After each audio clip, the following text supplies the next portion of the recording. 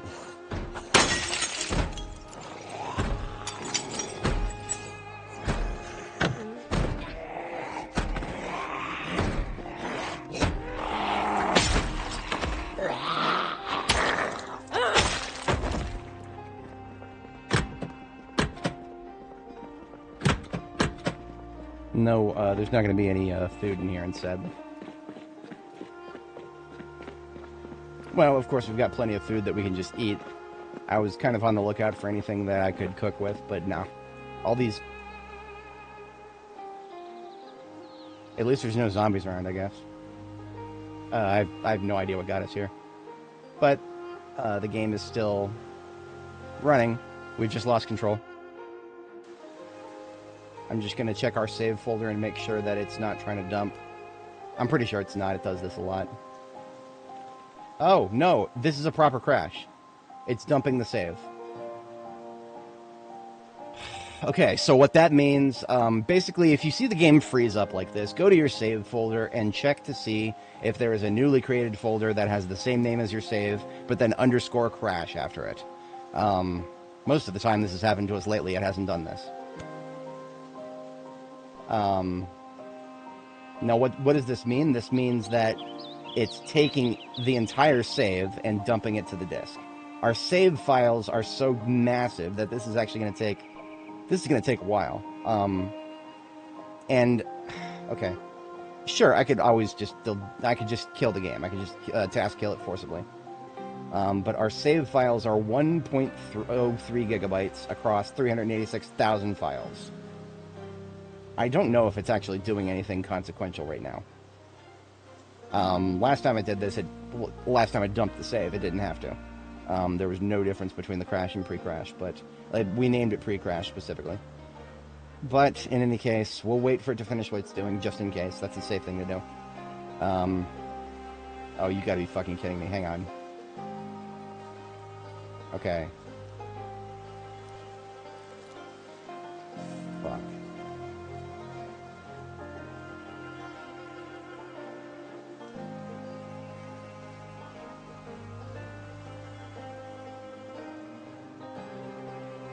Whatever it's doing it so slowly that the crash copy has only got...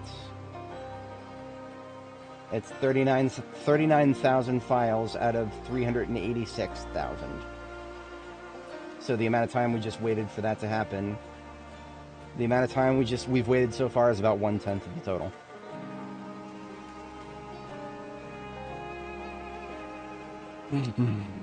Welcome to Project Zomboid, unstable. The music, the only reason the music's playing is because we're playing it. If we turn the music off, cancel that. We can still hear the ambient sounds, and that's what throws me off, the fact that we hear the ambient sounds. Like the birds, the fucking... What that tells me is that some part of the simulation is still running. That's no bueno. I mean... Obviously, what's happening then is the game... If the game's simulation is still running, then our character's still sitting there getting hungrier and hungrier. She's not going to die of hunger in the time it takes to dump a save, even if it takes a while. She's not going to die of hunger or anything, but it's really fucking annoying. It's really, I would rather be doing something other than staring at a screen right now. But this is just an artifact of the fact that our save files are so massive, right? The average Project Zomboid player is not going to be exploring the entire map, and your save file size is directly proportionate to how many tiles you've explored. So because we've uncovered most of the cities on the map, we've done a lot of exploring in every city. That's why we have 386,218 files in our save file, or our entire save folder. This doesn't update, so we have to periodically recheck it. We're currently we're up to 78,000 out of 386,000. This is like 10 times slower than Windows just copying the files. So whatever the fuck the game is doing, it's probably running it through Java first. That's why it's so slow.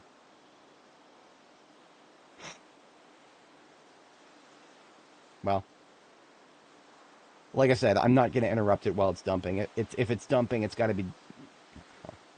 I can't even say that with a straight face, that it's dumping it. If it's going to dump, it's dumping for a good reason. I can't even say that with a straight face.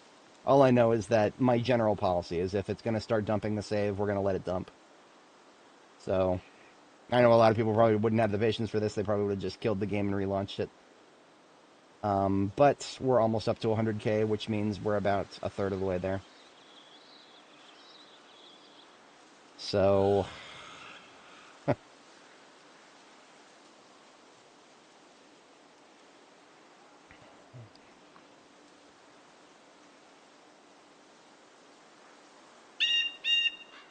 what if we looked at...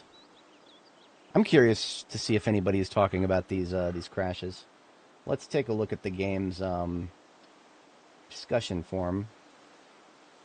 top post, win update. Game crashed during the rain. Oh, this is B41. No, that's not us.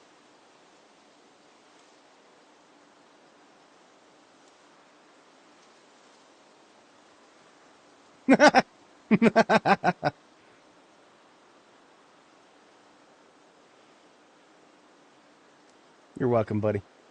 Somebody posted an AI generated review for Arc Raiders, and I was like, thanks, ChatGPT. And he apparently he made some comment about me having 2,000 hours and something, but I couldn't see it because he deleted it. Whatever you say, pal. Oh, look, it's this thread again. Every time I play B42, I'm in awe of how bad the food system is. Remember what I was saying? And I guess anybody who's still watching, if you were watching earlier, yeah, I bitched about the nutrition system again. Well, I bitched about bitching about the nutrition system and why it's so broken. I'm not seeing a lot of people in the general discussions talking about it. Let's look at bug reports. Music overlapping. Well, the music's broken in general. You can never break the music without the devs knowing about it. I've had 10 days in a row with just rain, and more rain. Must be a bug. Welcome to Project Zomboid, friendo. There's nothing realistic about the weather patterns. We have fog for 30 days out of 300 days here. Thick fog.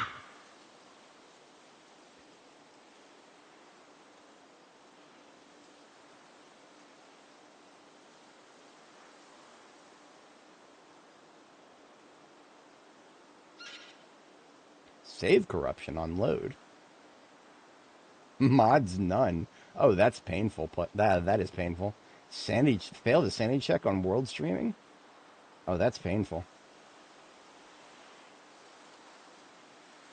Huh. Yeah, I got nothing on that. He says he doesn't have any mods on. That is very unfortunate.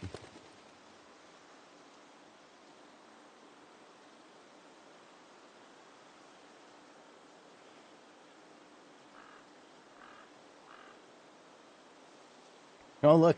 Growing season info not mentioning bad months.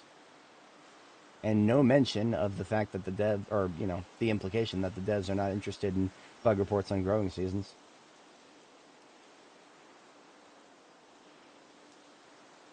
Fix game OST, please. OST shut off after some time or playing 2 at once. Fucking crickets. I mean, it's a Friday afternoon. You would think that there would be you would think the Jannies would be trawling through the forums here, but I haven't seen any mod replies yet. Music bug with video proof.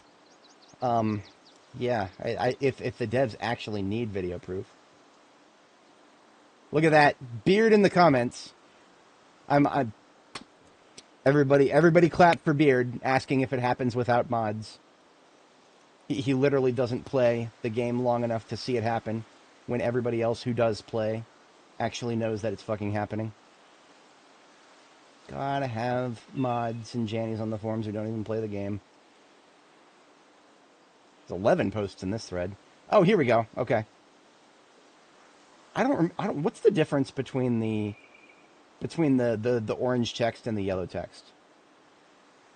I don't know the difference, but there's a difference. This guy's got the star. The other guy got the yellow. Let's take another look and see how far along we are here. We are up to... See, actually, the game will let us know when it's done. Whenever it does this, when it starts dumping the save, sometimes it's not actually, like, crashed. Like, it's not... This is not a hard app hang. What it's actually... I think what it's going to do is it's going to kick us back to the main menu when it's done doing this. That's what I think is going to happen. So, yeah, I'll just... this is relevant to Project Zomboid. We can just scroll through and look at the bug reports. Insta-death.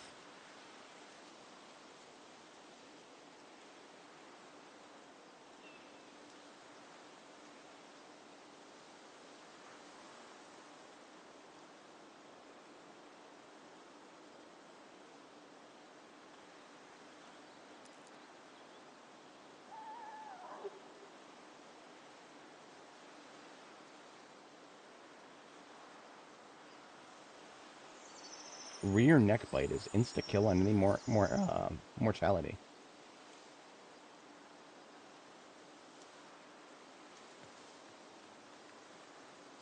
I have never heard of that happening. If Buscemi says it's happened, this guy is great. This guy has almost as many hours as I do, but he plays completely unmodded, and he goes really hard on B42. If he says he's seen something, you can take his word for it, because he can actually tolerate the vanilla game in its entirety without mods. My limit is on the stat bars. I will have stat bars, or I will not play this game. That guy can actually somehow... a lot of those hours, I don't know how many exactly, but a lot of them has been on B42 completely unmodded, because I've looked at his other bug reports, and he posts some pretty good bug reports. The devs actually listen to him. Oh, sharpening axes is bugged, so we've actually... Only 6 pages in, and we're already about 2 weeks...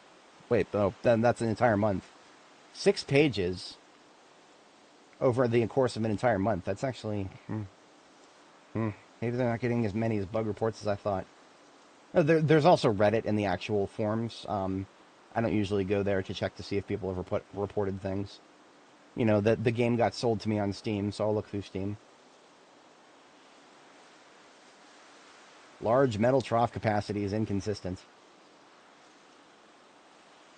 No reply, of course.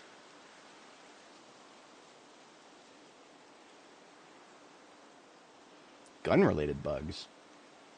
Using an M16 on a crawler will make your character turn into an accordion. I haven't seen that one. I've never actually tried an M16 on a crawler up close that I can think. Your character's spine snaps when you crouch walk while reloading magazine. Okay, good to know. Wait. Crouch walk. Huh. You can't fire out of the passenger door from the driver's seat with it open. I don't open the driver's seat window or the passenger seat window ever. Zombies can reach in and bite you through the window, and eventually I know myself well enough to know that if I start opening the window for certain activities, I am eventually going to forget to roll it back up. Sawed-off variant, struggle to kill zombies beneath you. I've never touched a sawn-off gun, so this guy has tested more things than I have. Everything about sawed-off weapons seem like they're not necessarily worth it.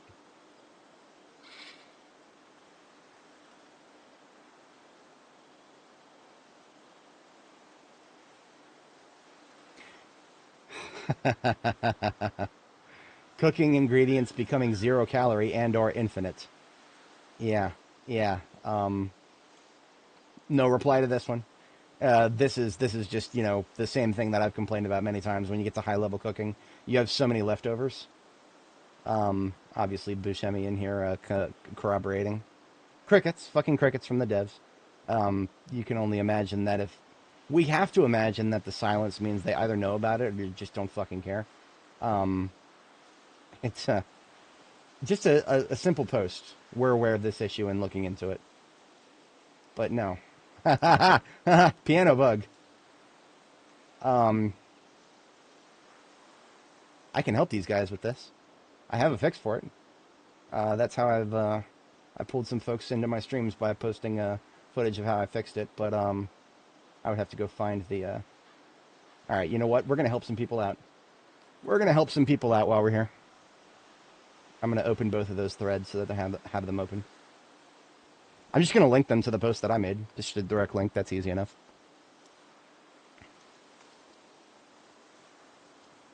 I made a post about pianos and a very ridiculously long fix for it. I can just go to my own post history and do a search for piano. I think I'm only, yeah, just one.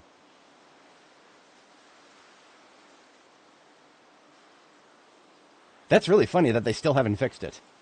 It was back in July. It was back in July that I made this post. And they still haven't fixed it, because both of these bug reports I'm looking at now are from about 3 weeks ago, I think. Yeah, about 3 weeks ago. Well, it's better late than never, right? Who knows? I will go ahead and just give them a direct link to this. How do you direct link to a post? You click the number. Click the number and then copy the URL after you click the number, and it will take people directly to the post. Okay.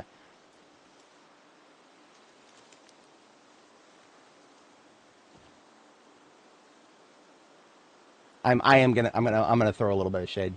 This was reported back in July, and it still isn't fixed.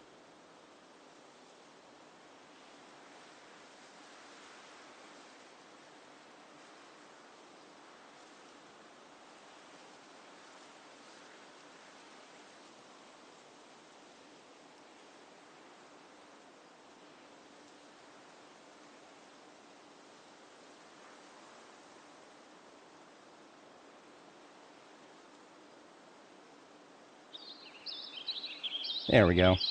And I'll just reply that to both. Just using our spare time to actually help some folks out, maybe.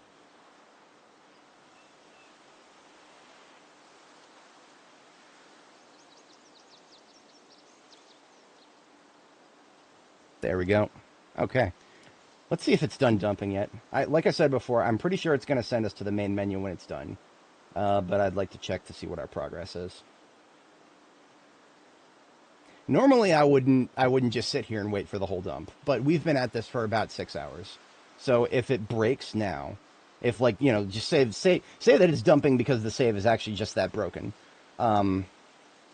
then we don't want to lose 6 hours of progress just because of a crash, just because we got a little impatient when a crash happened. We definitely don't want to risk the last 6 hours of effort if we don't have to. That's kind of that's kind of the reason I'm just sitting through this. As much as I would have preferred to be doing something slightly more interesting.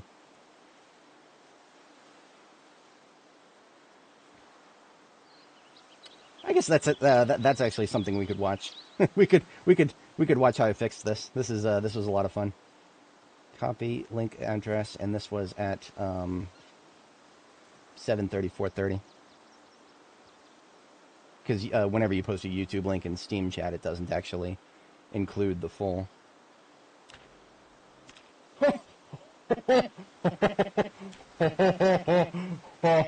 Oh, boys, we did it. Holy shit, we did it. Okay, I need to repeat that process for every piano tile, every single individual piano tile. Okay. And what I want to run is remove from square. So what we've got on the right here is I had to open the modding API for the game and dig through all the Lua commands and use the Lua console to identify the tile that the piano is occupying, and use that and then manually run the code to remove the object on the tile. I had to get the object on the tile. First I had to get the tile, get the objects on the tile, get the correct object, and then invoke remove from square from that object on the tile. And it took me an embarrassing amount of time to actually do that. So I was very, very, very excited to share the solution after putting all that effort into finding it. It would be amazing if it wasn't required in the first place. But I'm now on a different tile. See, the piano duplicates itself if you rotate it.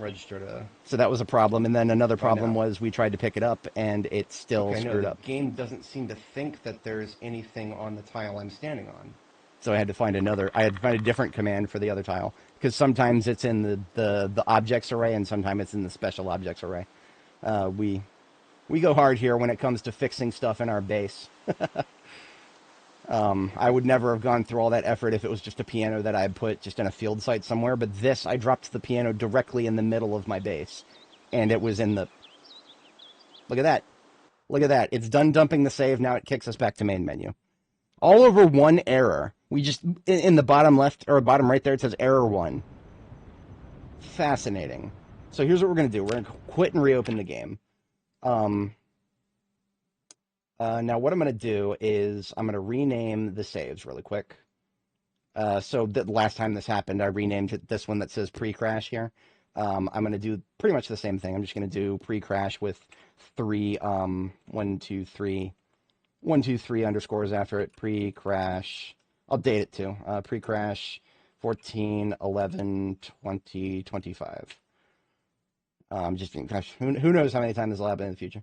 I'll just rename the save without the underscore crash, so that we know that this one right here, the one that was dumped at crash, that's the one we want to try to load.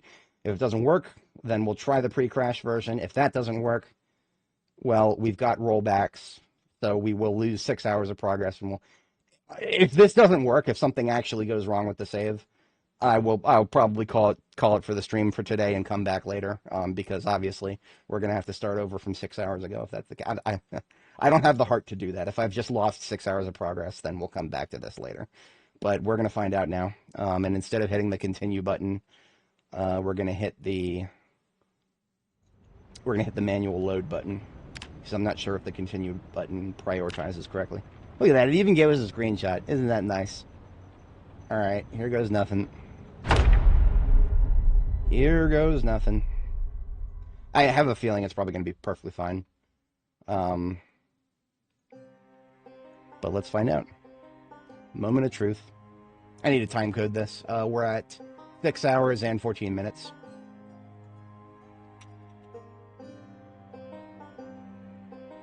Six hours, 14 minutes, and we're back after the stupid dump. Character looks fine. Skills unchanged. Hunger did not decay below 60. That's nice. And everything in my backpack seems to be the same. Even our picture of Marianne Brown. That's one of the most recent things we picked up. So I have no idea what caused the crash just now. Yeah, I'm just gonna... maybe I can blame the salon. The salon that I thought was not looted and trashed, that seems to now be looted. I'm just gonna blame the salon and keep my distance from it.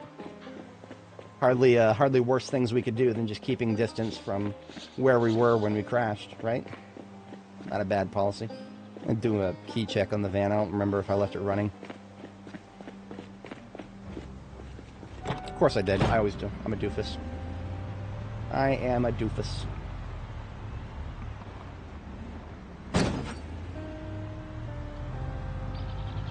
I don't know why I always think that this works. Sometimes it does and sometimes...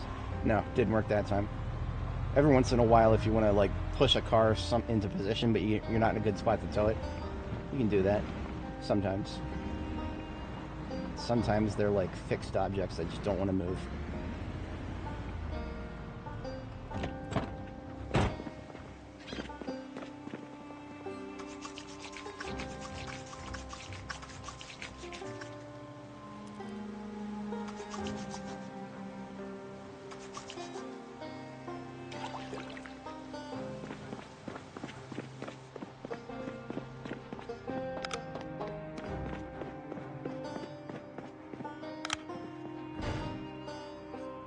Now, what if I wanted to cook? I've never tried setting a fire, like, through a fire pit. I've never tried doing it on the roof of a building. I want to say that it won't cause things to catch on fire, because this is a gravel floor out here.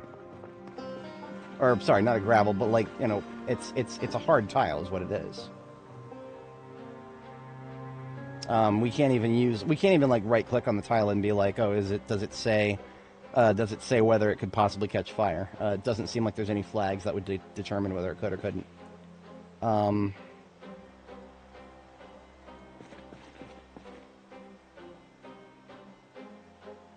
Here's what I think is going to be the safest thing to do.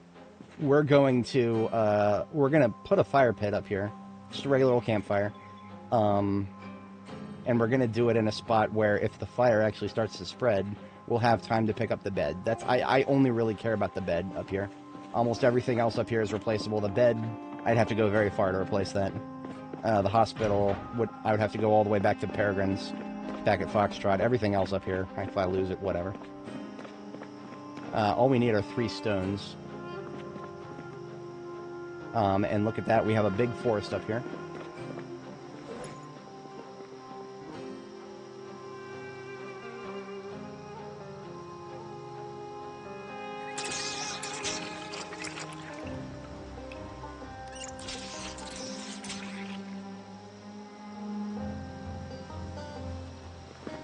I'm going to use swamp water here to fill the pot that I picked up. Just put that back. Because we have a forest up here, we can also forage. We'll probably actually get some mushrooms pretty quick, as long as this counts as a forest up here.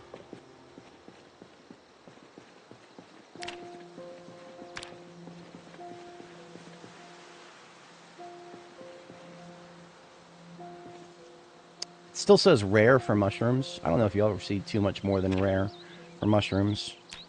I think mushrooms are the most reliable in a biome like this. Like urban, but not quite. It says birch mixed forest is what it says. We're foraging level 8, so we'll get some pretty good returns. Look at that. I already found some mushrooms.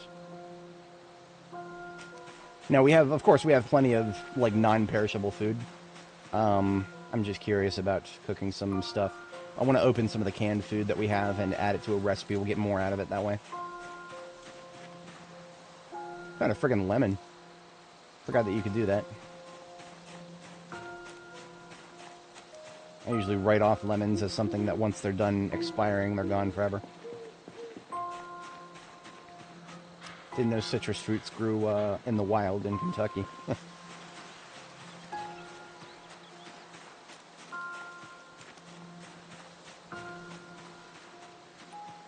One Zed in the playground over there.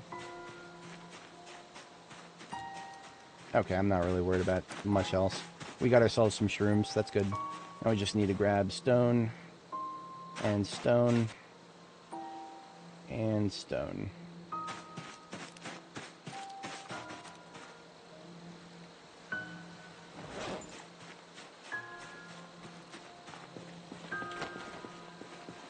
Would you look at that? I'm not carrying around a lighter.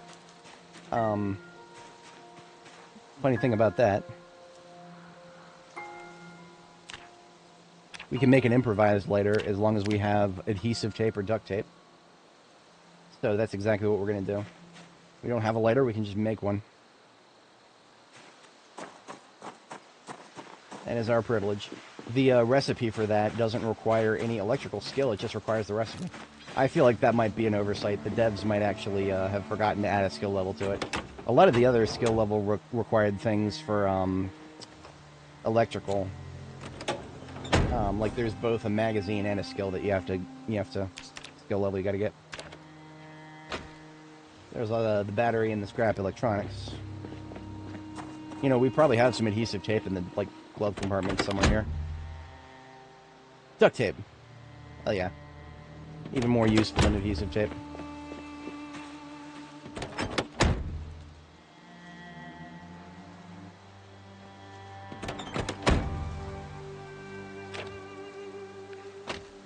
Now we do need a crafting surface. Easy enough.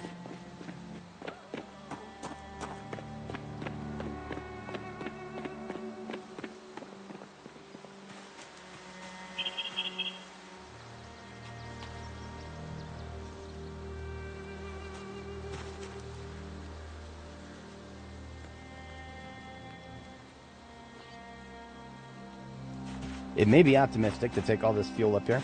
I may just end up setting fire to the building. But you know what? If I do, we've learned something.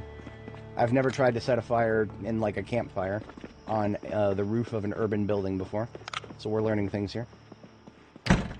I know for a fact that if it's just regular gravel tiles beneath, it does not spread as long as no zombies walk over it. I learned that the hard way. Alright, it's just right out here in the middle of nowhere.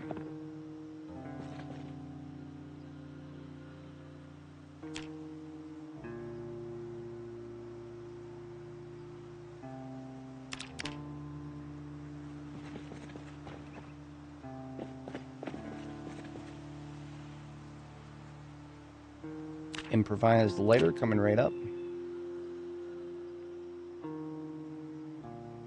That's actually probably a great way to grind electrical experience. We got 26 for that. That's pretty good.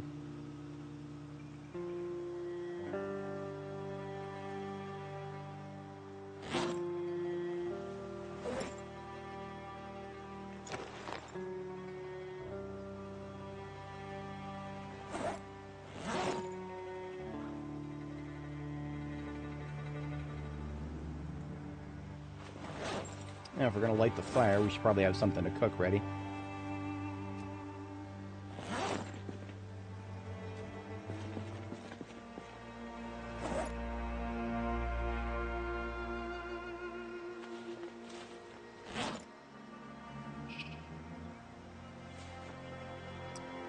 Some canned food in here somewhere. Don't we? I thought there was canned food here. Am I an actual literal doofus? Yeah, there's nothing in here that we can add to a recipe. Maybe, no, there's some downstairs, right. There was spaghetti, fuck is it, spaghetti bolognese, whatever it's called? Can of spaghetti. And we can go get some of that.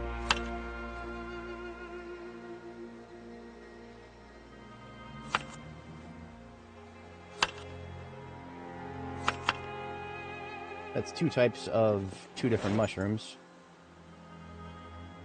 We also have a bowl. We can use the bowl for the remaining mushrooms. We got shroom salad to take the edge off.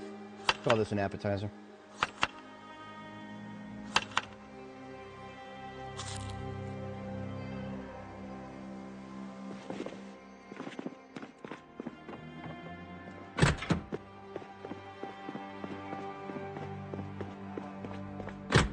Check the rest of the containers in here. No, I didn't. Look at that. Wow. Okay. Once again, right across the street from the coffee shop, 3 more units of coffee, 2 sugar packets, and an actual coffee machine. Now, I guess to be fair, at the Bucks, we only had, well, we actually did have a single drip machine, but it was, you know, one of those multi-slotted ones. I guess the game doesn't have an in-game. 3 more units of coffee.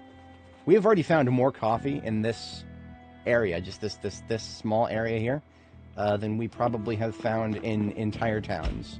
Riverside alone probably did not have enough coffee compared to what we've just found in these couple of buildings here. That is just the power of Louisville, as it were.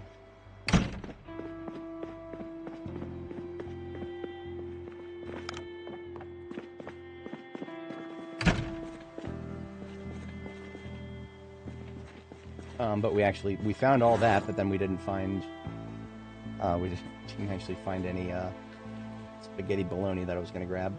Just filled up on coffee.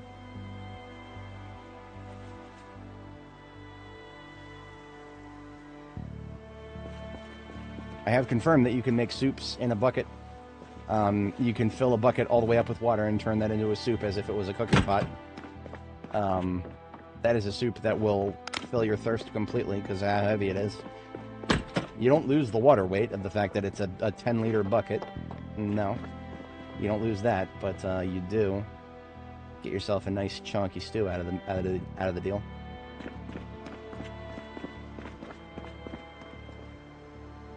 I'm just tossing on the ground anything on these shelves because these shelves, every time I walk past them, they throw me off a little bit.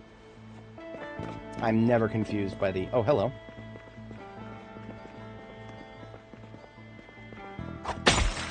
Good night. I'm never confused by the display cases. I see those and I'm instantly like, oh yeah, nothing but rotten.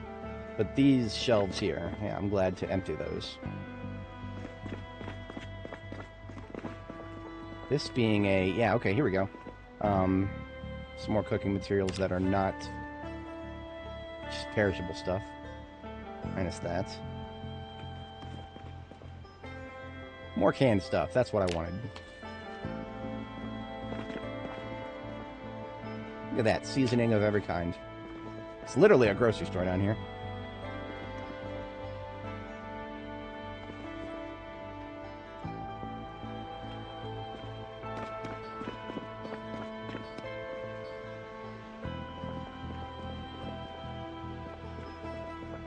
We have more stuff down here than we have room for to bring upstairs. So I'm just going to take anything I could possibly add to a recipe first. Well, that's actually a lot of things. Hey, look, another box of mac and cheese that we can't open. Welcome to Zomboid in the current year. We can find boxes of mac and cheese, but we can't open them.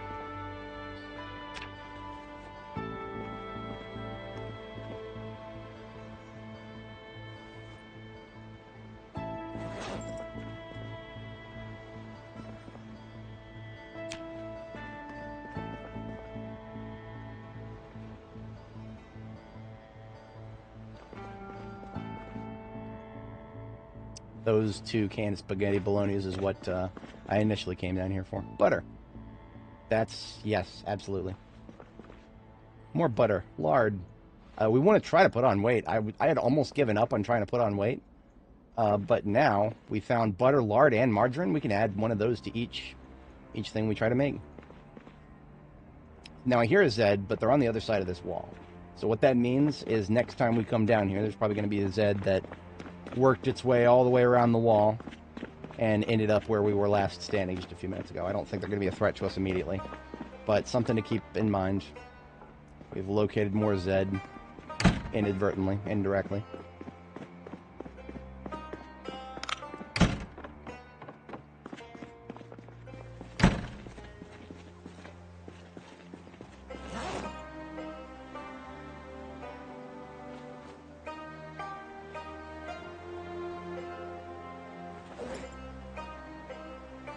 I'm going to open some chili. I'm going to open this canned thing of chili, and we're going to add that to the shroom soup.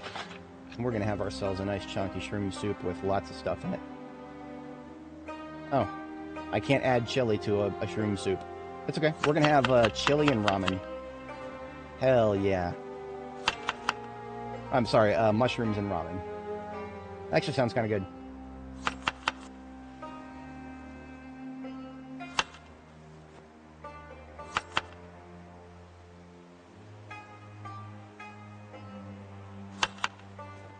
Even put a lemon in the soup. We're gonna eat this whole thing when it's done cooking. I'm gonna laugh so hard if fire immediately spreads and we wasted all that time and effort. I think we're gonna be fine. I have built a fire on a surface that looks identical visually to this surface before, and that was the indoor floor of a warehouse. So like the Riverside Electromax. Exact same appearance of surface. Appearances aren't everything, but I think we're gonna be fine. I think we're gonna be fine.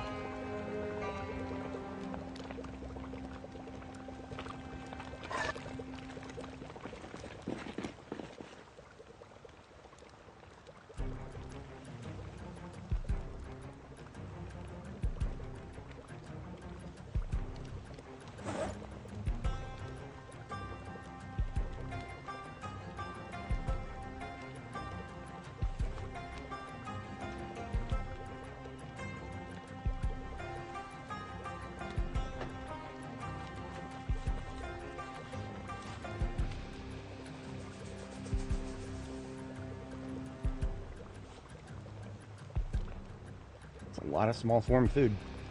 We're definitely not leaving all of this here. Some of it is always going to get left behind as a whatchamacallit, as a just something that will stay here if we need to drop off, stay by here in the future. But we don't always.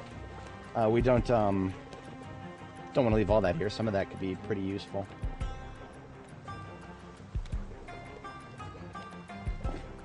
Ooh, okay, that was dangerous.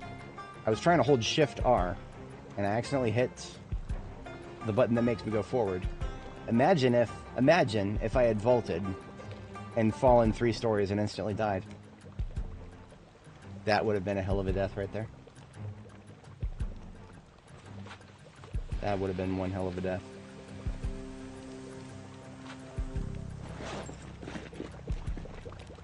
Just about done.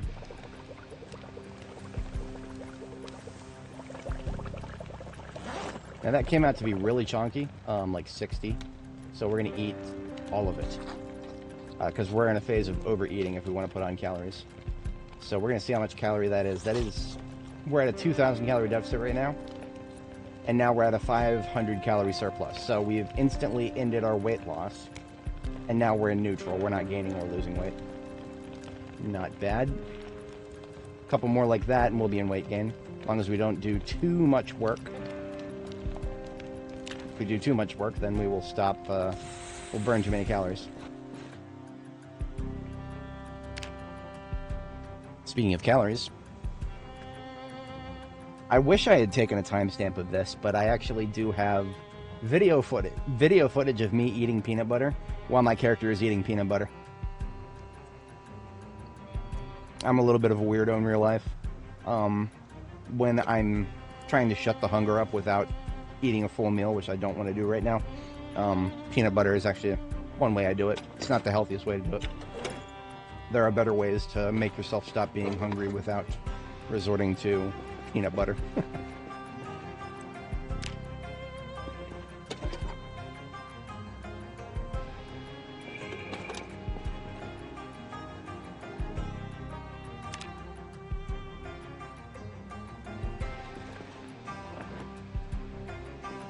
Now, when it comes to just getting the area lit up, I can actually add a battery connector to this.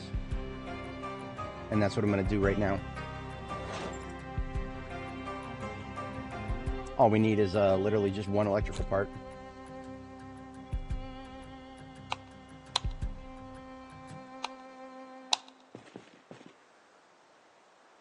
And I need to be able to add a battery to it, but I don't have a battery. Well, we could find a battery from the nearest vehicular device. Nearest vehicular device that undoubtedly has a radio in it that we can disassemble. So that is something I'm thinking about when we are next near a vehicle. I'm not doing it right now.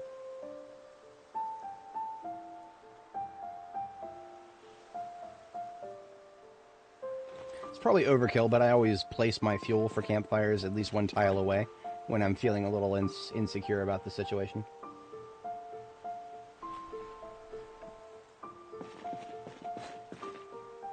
Oh, I can add lemon to my coffee. That's actually really cool. I'll literally just do that so that I can use the lemon before it goes bad. Alright, will you let me sleep? Not yet. The only reason I'm screwing around right now is because I'm waiting for the game to let me sleep again. We stayed up a little late. We could cook another meal. In fact, we probably should. Will it... Oh, now it'll let me sleep. I'm glad I tried again. Restless sleeper, the amount of time that you have to wait between trying to sleep, it's almost entirely random. I've had it be several hours in-game before.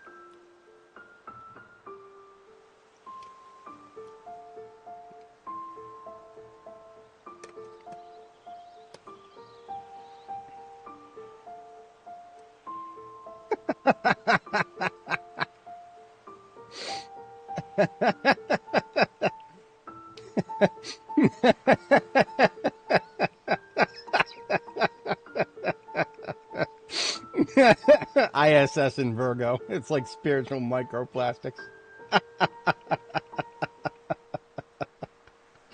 Oh, shit. Oh, man. Every once in a while, my homies post a banger on Discord. Alright.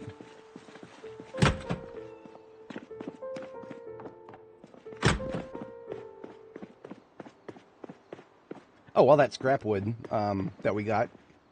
All that scrap wood, let's just, before we forget about it, leave it up there next to the fire. That's more cookings in the future. Actually, not the future, now. The future is now. We need to cook a meal for today, so that we don't get caught off guard by another entire day worth of hunger again.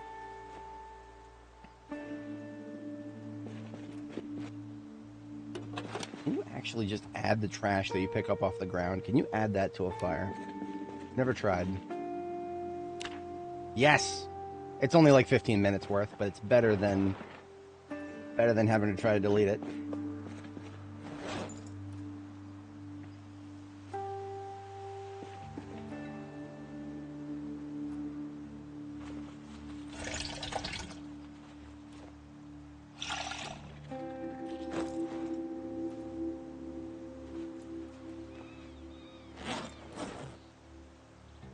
I would like to use some spaghetti bolognese. I'll never figure out how to pronounce that. And how about some tuna along with it? Now, super stew. It has to be a stew for both. So that's why we couldn't do that last night. We could not use the thing we opened last night because it was not a stew. So now we add 2 helpings of tuna, 2 helpings of bolognese nuts. I don't know. Add some crackers. And you know what? Another helping of bolognese, even though we already had some. There's a bunch of tin cans. We don't need no more. And we are gonna butter that up and lard that up and oil that up. And that's a lot of calories right there.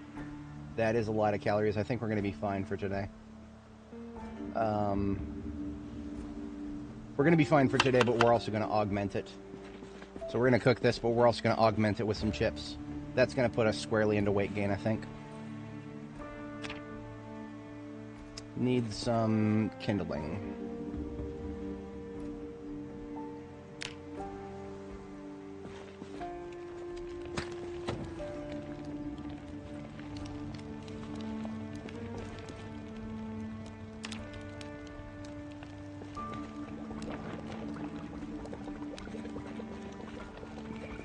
This is trash on the floor right here, too. There's another 15 minutes for the fire. Cast it into the fire.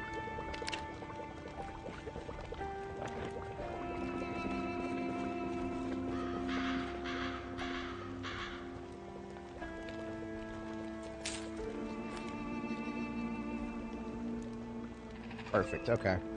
So as soon as that's done, we've got a day's worth of food and it's nice and chunky on the calories.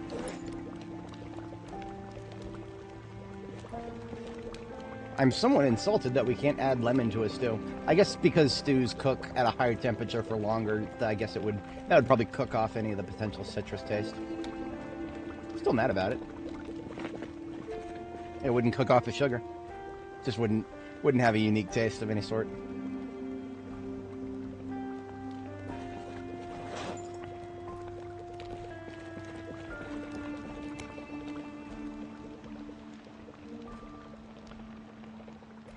If this was a different game, I would have loved to use a place like this as just a sniping tower.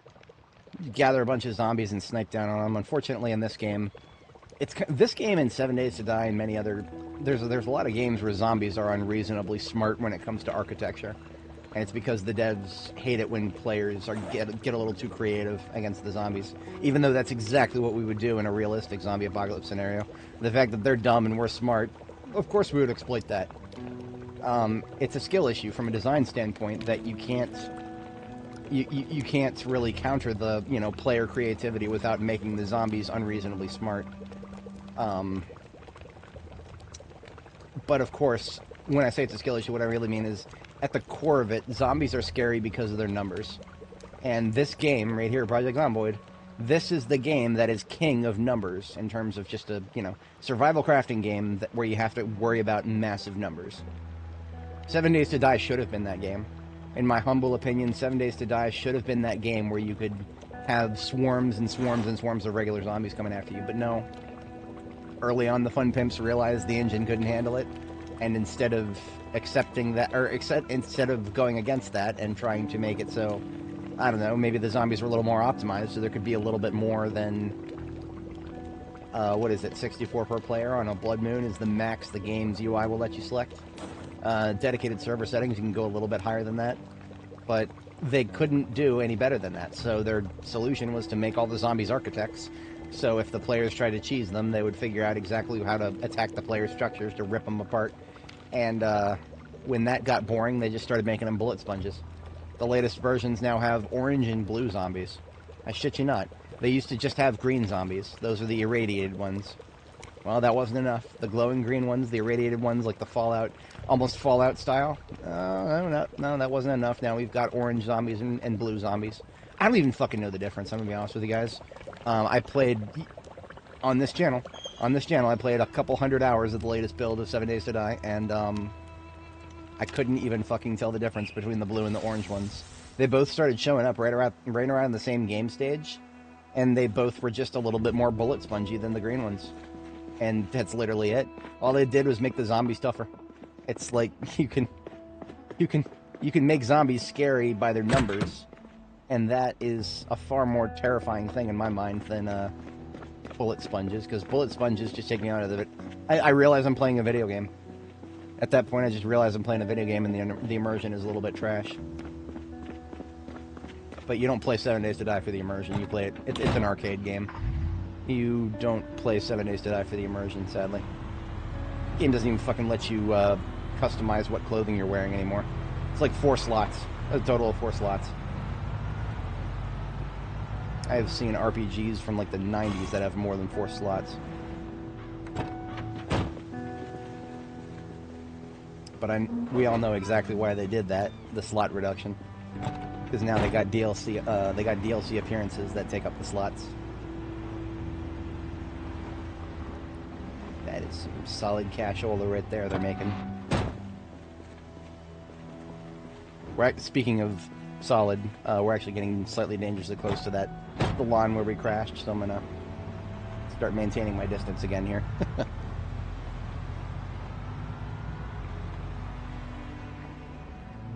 Now, there were groups just right out here. They're gone now. I think if the game crashes, I think it actually just despawns zombies within a reasonable distance of the player. I think this was actually by design, that there's not very many zombies right here. I mentioned when the crash happened, I mentioned that, oh god, I don't want... I think the devs probably know that the simulation continues when we get an app hang. And just to get ahead of it, they've just made it so that when the save is done dumping, it just deletes all the Zeds. Because we all saw this. You know, you can scrub back in the stream if you want, but there were plenty of Zeds here. This parking lot had quite a few of them. They're all gone now. I think the game may have overcorrected slightly. I don't think Zeds that were grouped up all the way down here would have been a threat to us. We've got a couple to the north and south there, and then... Now this is Havisham right here. This is Havisham. We don't want to go too nuts with Havisham because we don't want the upper floors to awaken. It was annoying enough trying to pull all the group from Havisham from the first 2 floors. Trying to pull them all the way down First Street to our previous defensive position. That was really annoying. I don't want to have to do that again. This group right here is not a part of any large POI, I believe. So we can probably just peel these guys off and one-two them as we see fit. It's not a big group.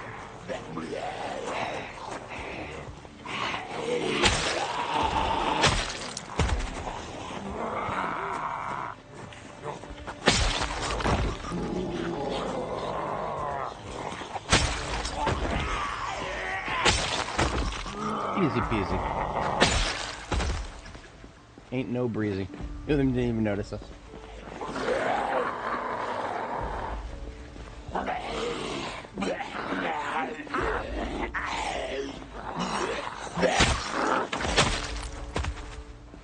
I have no idea what this building is directly to the north here.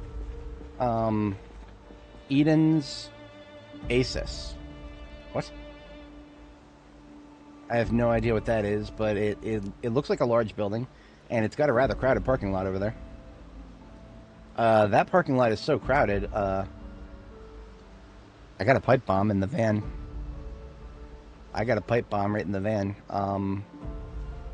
It would be a little interesting trying to put that together. I like how there's somebody down there who just decided to break a window for no reason. Thanks, guy.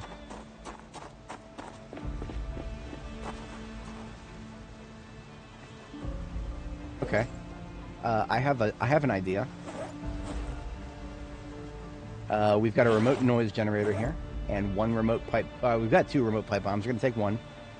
Take both of our long-range controllers. We've got one already linked to the noise generator. We're gonna pair the other one to the bomb. So now we've got a remote controller for the bomb and for the noise generator. We're going to put the bomb right over here, flush with the building wall.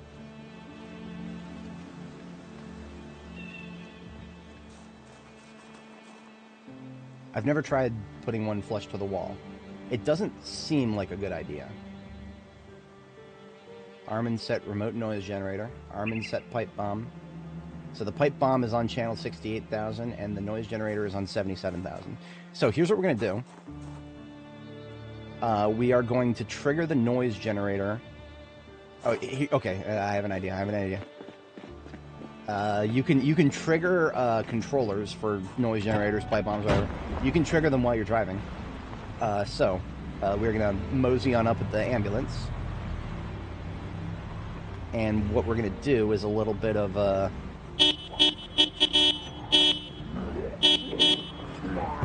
we do a little toot-toot. And then we trigger the noise generator. And continue backing up quickly. And then we line of sight them. Now, by doing that, we have ensured that most of all but the most highest of attention span zombies are gonna get caught by that noise generator, in theory.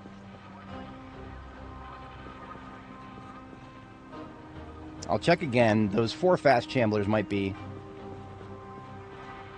Look at that. All 4 of them. I thought those 4 were going to be, they were going to break the mold. Maybe they had the attention span or the object permanence to come around the corner, but nope. Nope. That worked better than I hoped. Look at how well that worked. We're going to line of sight one more time, because sometimes I feel like a couple of those fast ones actually might get to us. Oh, yeah. Oh, yeah.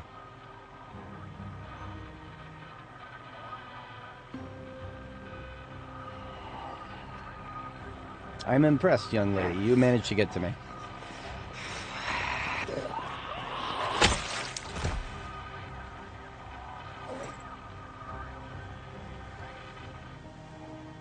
Okay, so the noise generator has stopped. Unfortunately, we didn't get quite the group size that I wanted.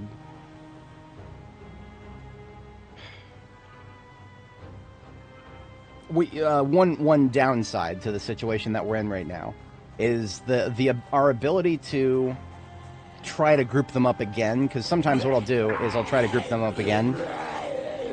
Our ability to do so is severely diminished. We don't have a lot of room to maneuver back here. So I'm also getting extremely distracted by, there's some fucking lawn care people coming by with their leaf blowers. There's like 3 different leaf blowers running right now. I don't know if you guys can hear that. It's kind of fucking obnoxious. No, it doesn't come through on the mic. That's good. You don't want to hear it, trust me. Really, really fucking annoying. Now, as you guys can see, they're grouping up not on the noise generator, but close, really close to it.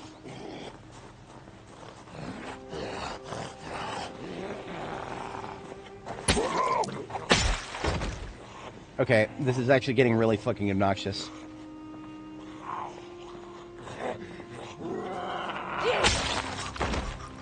What the actual fuck? Okay, sorry guys, I have to step away briefly.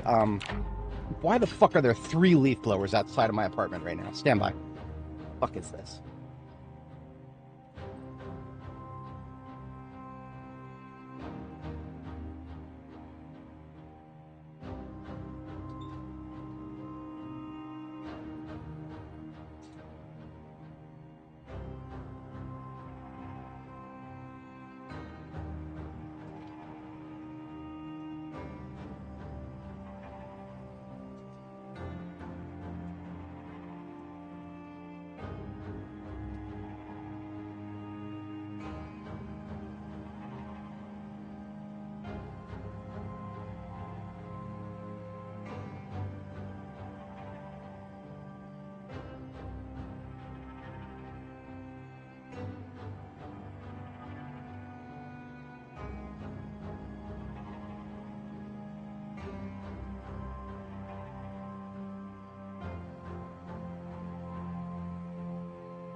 Okay, that was unexpected, but actually kind of cool.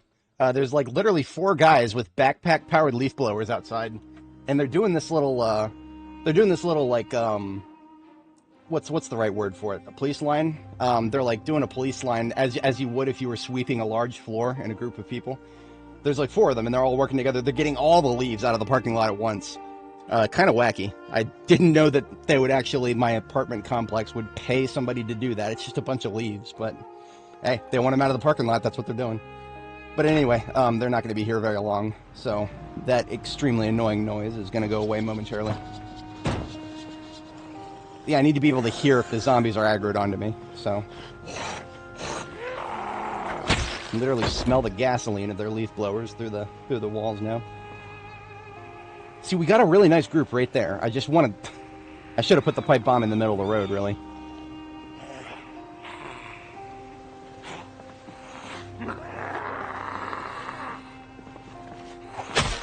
Okay, here's what we're going to try. I'm going to try triggering it one more time.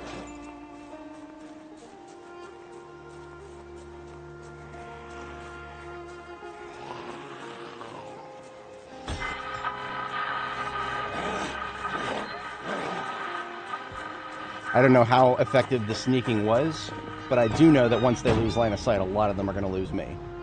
And that's all I care about. I don't care if a few of them come around that corner. I just want most of them to start falling back now. If a couple of them come around that corner, that's fine. In fact, I'm probably just going to drive right past them. I am going to take a leap of faith and assume that they have grouped up. Look at that. There's so many of them ignoring it completely. And it's weird, because sometimes they don't ignore it completely. Like, sometimes they actually, like, you know, continually get closer and closer to it over time. But they're not doing it right now, and, well, that's okay. That's as much we're going to get out of this bomb. We are going to mosey up with the van, and... that was about 20. We got a good kill out of that. Now, the problem is, of course, that explosion is going to draw more up to us than I'm interested in killing by hand right now. So we're going to fall back just a little bit and kill anybody that is still aggroed onto us once we're up here. I don't want to kill the whole parking lot just yet. I just wanted to see what I could get out of a pipe bomb from that corner there. I think open terrain is still better. We've had some pretty decent success with pipe bombs at, like, fence corners, like chain link fence corners. But for better or worse, probably actually better, there's no chain link fences in the area.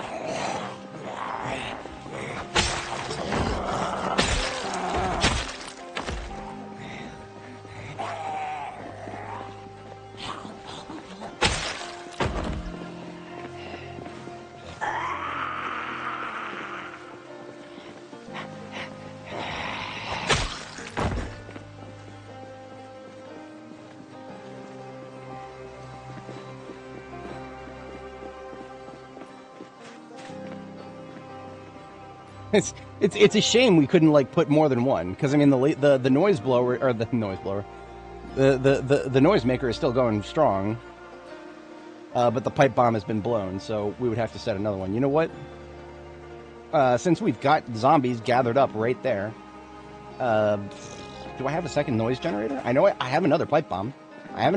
We could easily do that again, and this time we could just place the trap a little bit more openly. We do not have another noise generator. It's kind of easy to make them. What we do have is a parking lot full of vehicles with radios in them, and that gives you everything you need to make a noise generator.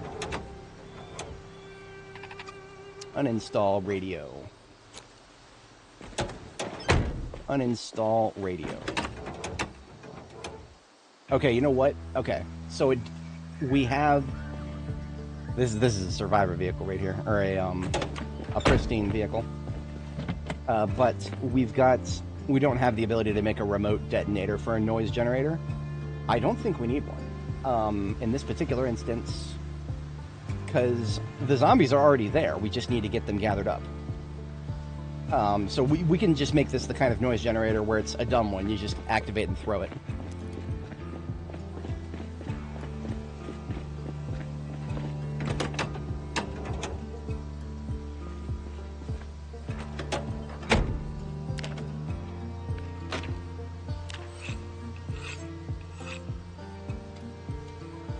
Need a crafting surface.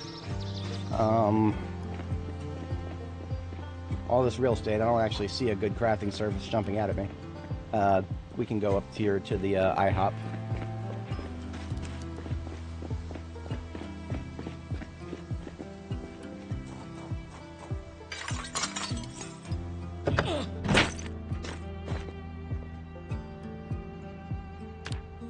Pliers, of course. I knew I was going to be missing something. 7 electronics. Okay, yeah. There's a reason I would normally carry around an entire bomb-making kit with me. Because the bomb-making kit that is currently on the table back at Reed Outpost, that has got pliers and electrical parts and everything else you could ever imagine. Yeah. The dream of being able to make a noise generator out in the field is a bit far. 7 electrical parts wouldn't be outside of our remit. We do have that in the local area. I could just go upstairs and get some more, but it's the pliers. I have tried in the not far past. I've tried to just locally source pliers when I didn't have some, and that didn't work out for me. Pliers are easy to find when you don't need them, and actually really fucking annoying to find when you do need them. Now, if I was a very smart person with foresight, maybe even with 5-sight, I would have put some in my glove. And I didn't. I don't have foresight or 5-sight. I have no sight. I'm very nearsighted. The glasses and whatnot.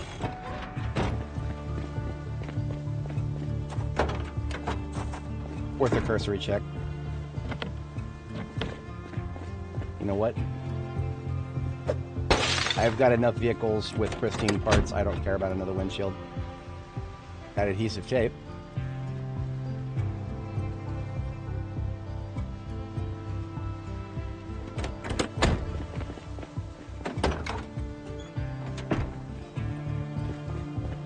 Heavy-duty vehicles are perhaps the most likely in the area.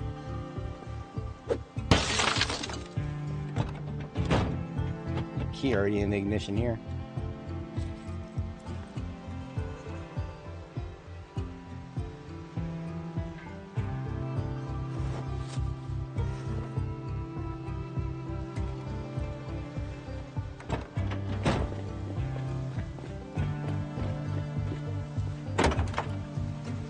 I'll always take a mason's chisel when I see it. Believe it or not, those are harder to find than I would like to believe, but otherwise... I think I'm post-gas can, honestly. I have so many gas cans, and they're getting harder and harder to move all of them at once.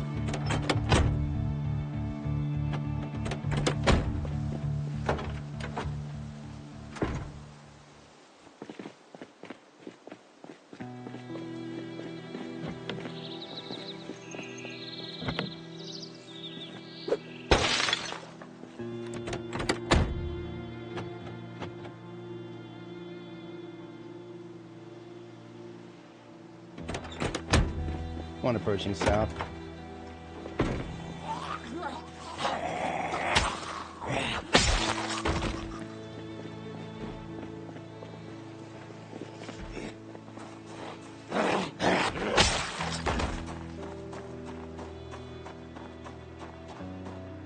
Look at all them. Where'd they come from?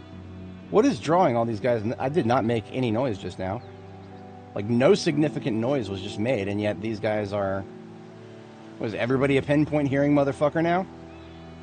Okay, whatever. I guess all of our hopes and dreams for bombs have more or less been dashed. I have no idea why so many Zeds are now pathing towards us, but all these Zeds were supposed to be grouped up there for the bomb, and now they're not, so no more bombs right now. Unfortunate, but for some reason... Was the sound of me using my sword just then on that one guy, was that enough, really? I don't know where they... Sometimes I wish I understood their movements better than I actually do. Was it the window smashing? I was always under the impression that window smashing was... I mean, it's not enough to wake up a player in this game, is it? I guess it's enough for certain zombies to come moseying on over. Whatever. I'm not that I'm not that sussed about it. That's a lot of zombies moving for reasons that I don't fully comprehend, and that bothers me. I do like to try to understand their movements if I can, but whatever. It doesn't matter now. Now we just need to make sure we eliminate them.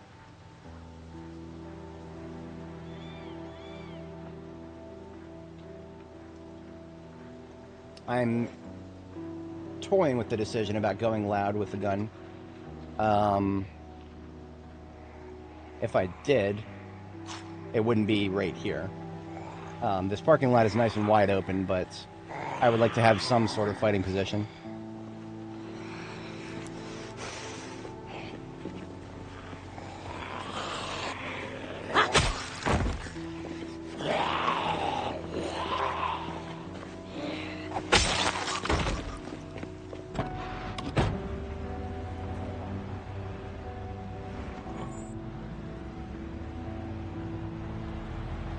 I'm gonna laugh really hard if that, all the Zeds...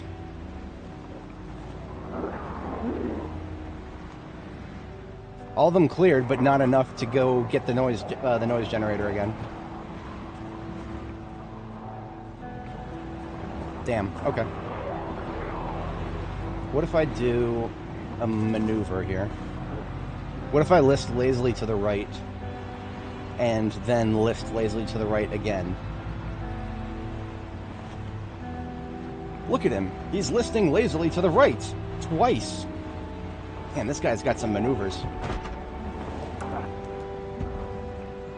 Where's my fucking...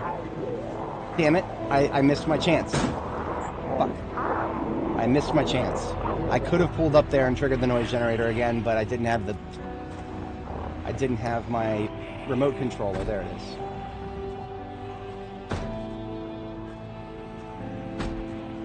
Hello there.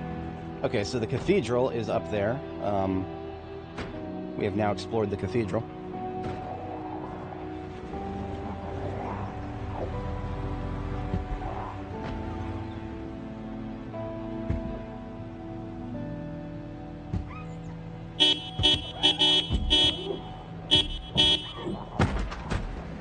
Okay. I have no idea how many that's going to attract, but now it will attract them in that street corner, which is where I'm not going to be. Is this the hospital or the prison? What the hell is this? I actually have no idea what this is to the south of me. Whatever it is, it's the one that's directly south of the Louisville Expo Center, which is right here. And I still don't know exactly what's in the Expo Center, aside from most likely a lot of Zeds. I only see a couple in the front lobby here, but yeah, there's most likely a couple thousand in there, easily, just on the first floor. I have no idea if it's, I tried not to get a side hit, so I took a fucking front hit, and then another back hit. Our ambulance has just been very poorly abused. I think I'm starting to make mistakes. That's not good. I tried to correct my sleep schedule this week. It's still not perfect. Oh, great. Oh, great. Side hits times 3, times 4. Times 3 or 4. Yeah, I'm making very big mistakes. I thought that that bush wouldn't slow me down as much as it did. Fuck. Well, I don't think I can be making this many mistakes in Louisville right now. Not with all these zombies on the line.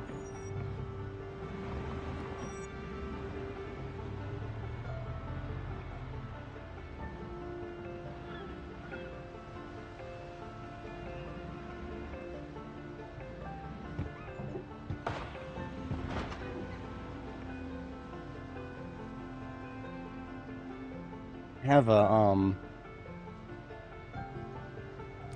an idea that wouldn't require me to do much work. That could kill a lot of zombies. I normally hate fire in this game. I normally hate fire. But we have an opportunity to use some in a potentially extremely effective way here. And when I say extremely effective, I mean like without even burning down any buildings. Thanks to just the sheer real estate of these parking lots.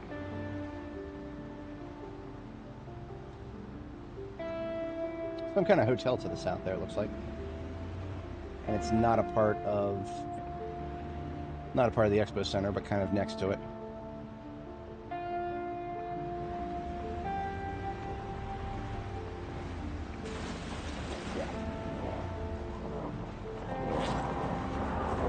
It's a bit late now, but I can still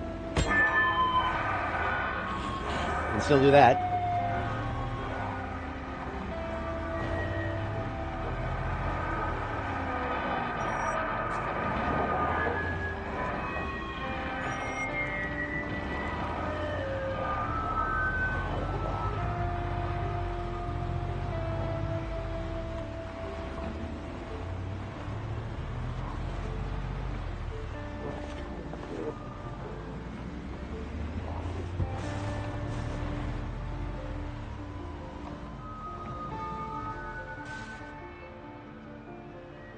Damn shame I don't have another pipe bomb that I set over there.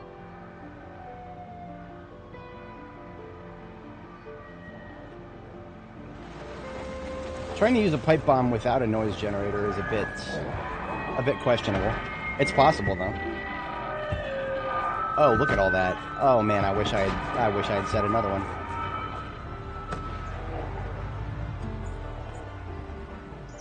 If the music seems a little incongruous, yeah, it is.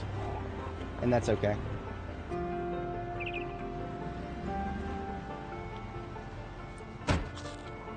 At this point, I mean, as long as we're in the vehicle and nothing else is going wrong, we're still in chill mode right now.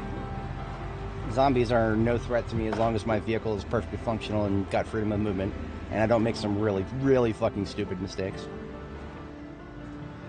Problem is, that second part, I can't even fully trust that right now after the damage I've just incurred. That was rather silly. Now, bombs in this game. You can just straight up throw them even if they're remote. But I don't want to do that if I don't have to. I have an idea. It's extremely dangerous, but I'm going to try it. In fact, it's probably probably one of the best things I can try to do right now that does not involve direct combat in massed amounts.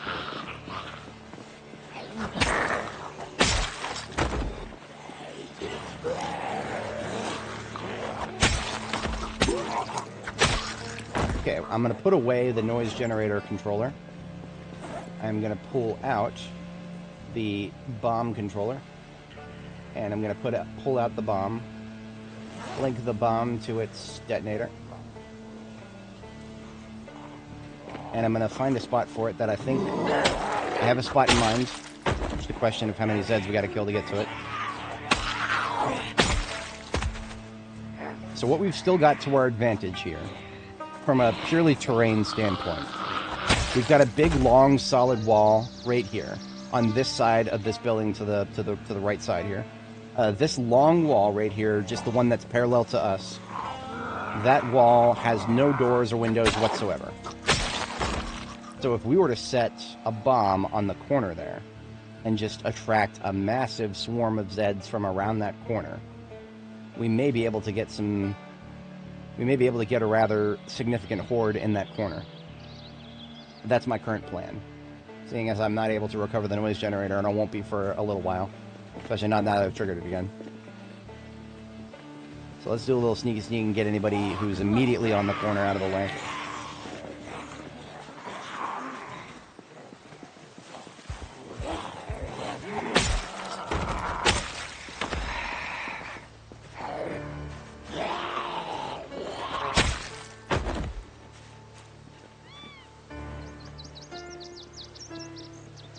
Alright, there's a lot of Zeds right there now. Now, when I say this is dangerous, it's dangerous because I have to do this on foot. I can't use a lot of vehicle action right now. Arm and set remote pipe bomb. And I'm going to leave that there where it's at. And we're going to go loud with firearms right now. And they're going to start coming at us from every angle. We're going to stay foot mobile and gather a group and then lead them around the corner.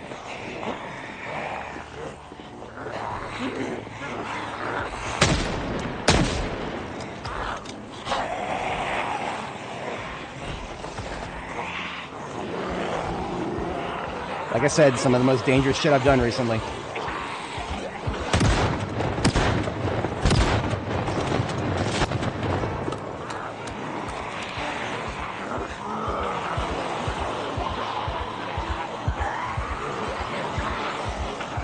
Okay, here goes nothing. Come on around that corner, folks.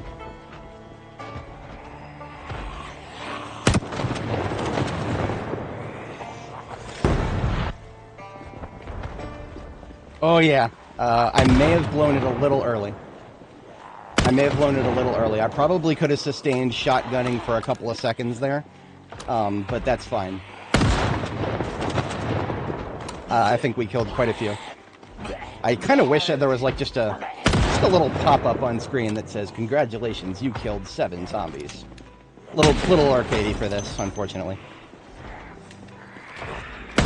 But even though the bomb is gone, we still got plenty of shotgun action with that corner, because it's still having the intended effect of grouping them up. If you ever heard me talk about saving shotguns for Louisville because of tight corners, this is one of those rare tight corners where there's just no doors. There's no doors that they could break through the building with right now.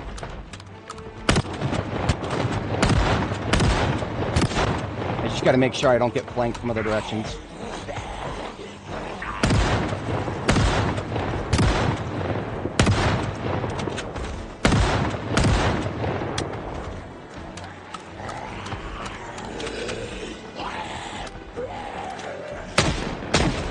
See, if I try to do the same from this direction, it'll work for a minute, but then they'll start coming through the building. I mean, you hear all the sounds of them hitting shit in the building.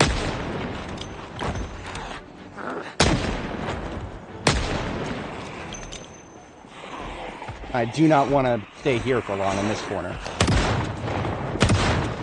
I can get a few good shots, keep my head on a swivel. But it would be a serious mistake to stay here longer than like 30 seconds or so. Ammo check. Bandolier empty. 60 shells.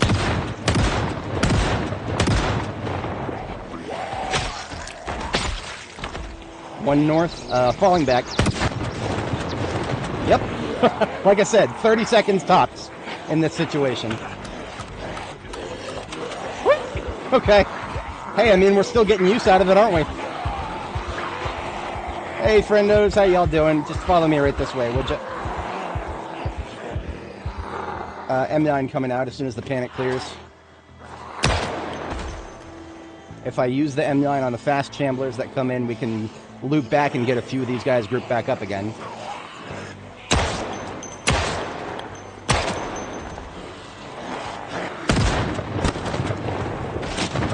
On my 6x1.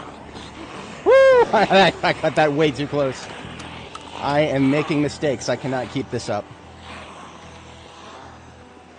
A lot of people would be scared by this situation, but we actually still have plenty of room to the left here.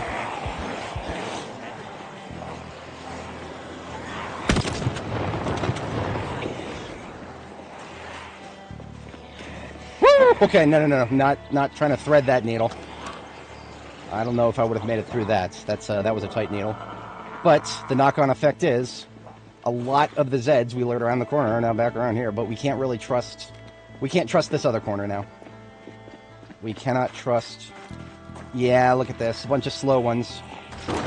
I think this corner is done, sadly. We got a lot of good use out of it, but this corner is pretty much done.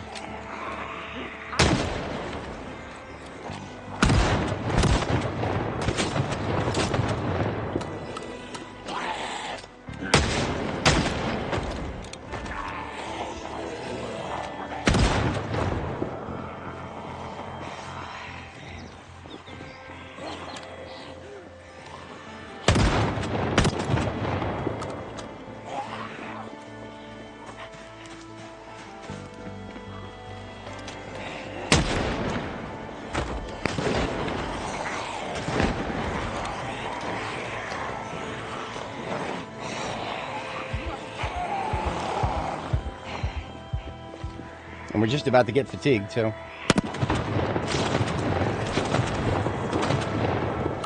I'm gonna drink a cup of coffee. Have a cup, as it were. We've got fence to the south.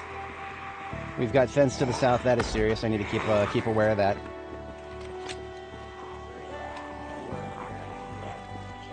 Look at how many of them we actually lost just now. Just through sheer line of sight.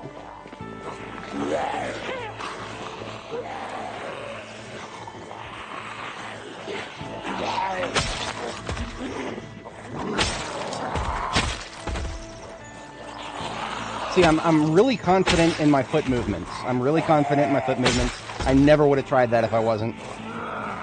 But how much of this can I sustain without discharging? Not much.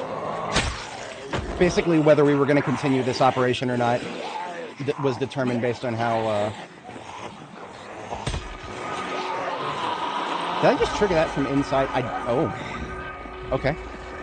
I just learned something. I actually did not think that you could trigger a noise generator or a remote controller. I didn't know if you could trigger that while it was still in your backpack. Learn something new every encounter, I guess. So I'm not going to stop and fight anybody here. We are too far afield now. Way too far afield. I do not want to start fights. I want to get out of them. Anybody in this direction. See how everybody is just kind of moseying now. I'm willing to bet that we have pulled a substantial portion of the expo center itself. While we are moseying here, while we're doing a mosey, we are pretty much down to just 30 shotgun shells. So even if we do get them tightly grouped up again, even if we manage to pull that off again, we aren't going to be able to just continuously pew pew pew pew. We will get diminishing returns on the pew pew. The pew pump pump pew pew pump pump.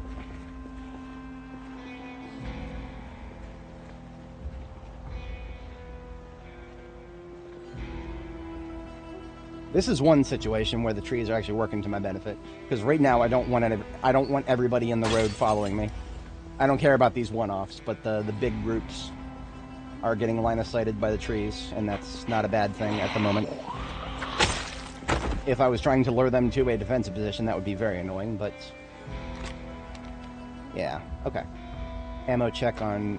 full spectrum ammo check. 10 rounds in the M9. We can put away the detonator for the pipe bombs. We don't have another one at the moment. Actually, the hard corner that we were using before is empty again. What is she wearing? Those are the brightest purple pants I've ever seen. Leaving those behind. Right? Yeah, that is... I mean, it's not outside our remit to get more use out of that corner. You know what? Now we run the risk of... where did I park the ambulance? We do have... there's one zombie camping the ambulance. The driver's side is clear, though. I need to go get the ambulance now. I cannot afford to let any zombies gang up on the ambulance in its current state.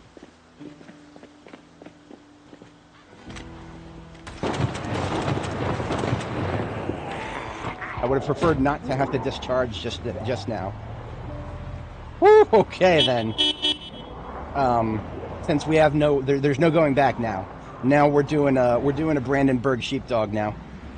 This is my tactic for clearing the military checkpoint in Brandenburg. There's a big, wide, open farm field right next to the checkpoint that you can just drive around freely and toot your horn.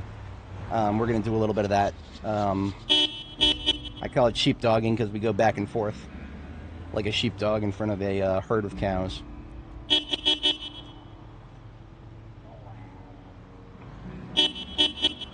So what I want right now is for them to group up in this corner so that I have a little bit of driving room up here.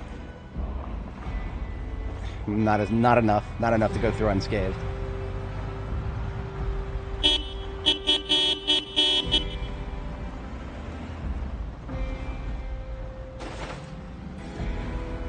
See, what I'm doing now is I'm actually tightening them up, just driving circles around them. Unfortunately, I can't actually go in a circle all the way around them. If I could, I would, but I can't.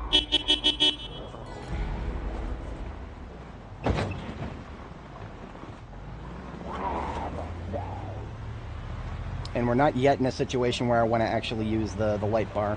I don't want constant noise. I want strategically utilized noise. See that corner we were just in? Toot again.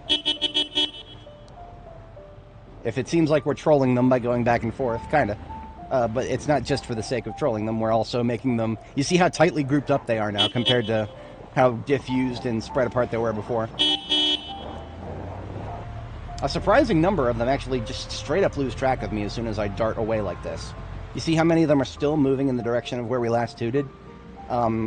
That's just, I'm guessing, zombies. A lot of them respond better to sound than sight.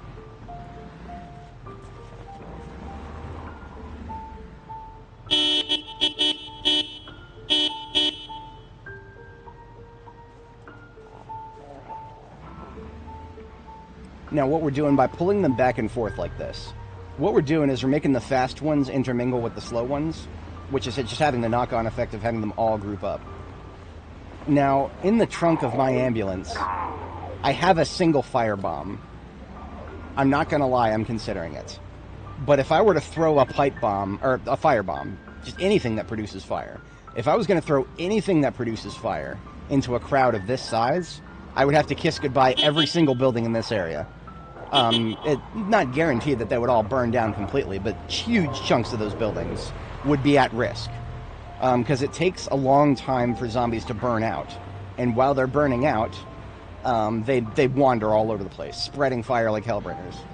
So not only do you have a long... I mean, if it was just a problem of, wait for the zombie to burn out, that's no problem. I mean, get far enough away, AFK, and just fast forward if you can, if it's single player. But, no, the problem is they wander. And when they wander, they go up to buildings, and when they go up to buildings while they're burning, they set shit on fire. I'm not necessarily interested particularly in another bakery like the one to the south. Or Havisham, another fucking hotel. I'm not particularly interested in the contents of those buildings, but I don't know. It feels... I don't necessarily want to set anything on fire.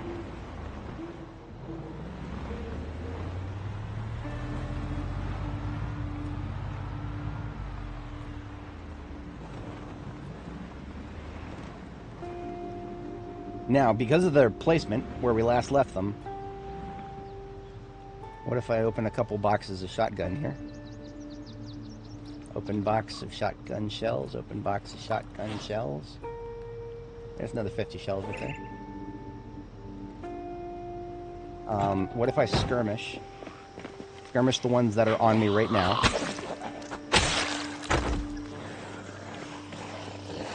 There's a lot, but I might be able to skirmish these.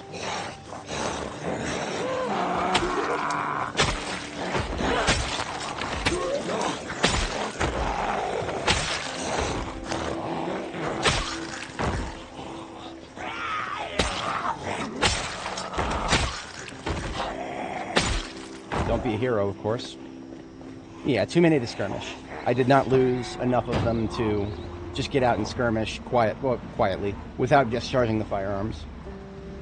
And I think this sword is about to be dead. What are we at? No, it just needs to sharpen. Skill issue. I haven't been checking enough. But because of all the noise we made up there, there is just a limited group after us right now. These are the high attention span fast chamblers right here. And high attention span, based on all the distance we got. These are going to be the most annoying to deal with in the future, so I'm actually perfectly okay that we're peeling them away from the group right now.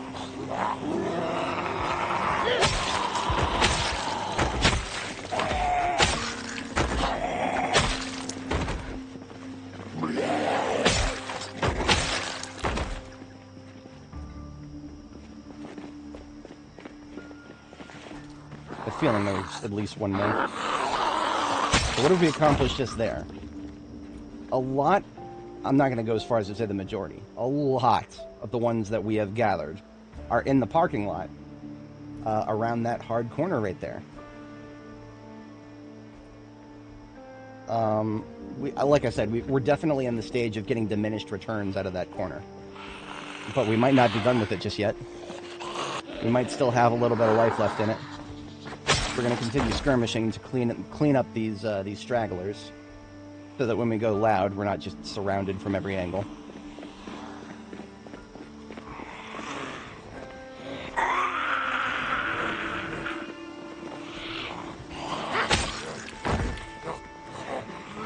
We might be Longblade 9 by the end of this stream. Depending on how many more we actually end up killing with the sword, we're really close to the next level. And we never found the book. We might get to level 9 of a weapon skill just by sheer grind with no experience bonus. That is the power of Longblade right there. I wouldn't do it if it wasn't best in class. But swords in this game are mwah. They're good.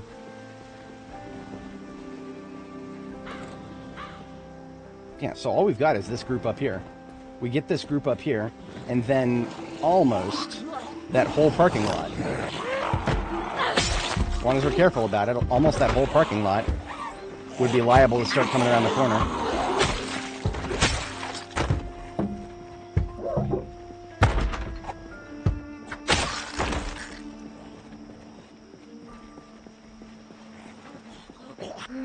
Damn it.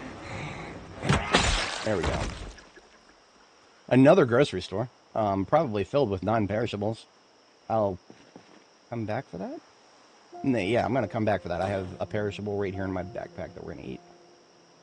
So we have a bite of this, and now I mentioned before, it's not secure from this side that we won't have them just coming straight through the building. That being said, everything over here will be something that they flip through, like a low fence.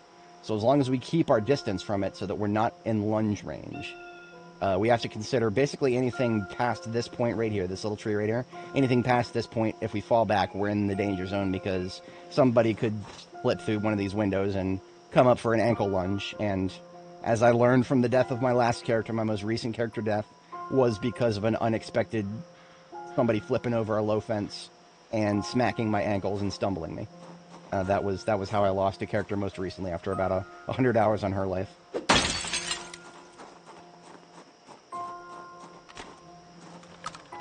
I think I'm gonna put on. It's a little late for combat music right now. I'm gonna put on some. I'm gonna put on some Doc Rex for this particular operation, because well. Oh, you know what? In our loop mixdown, we were actually just about to be on Maybe We Can Win This. That feels appropriate. That actually feels very appropriate.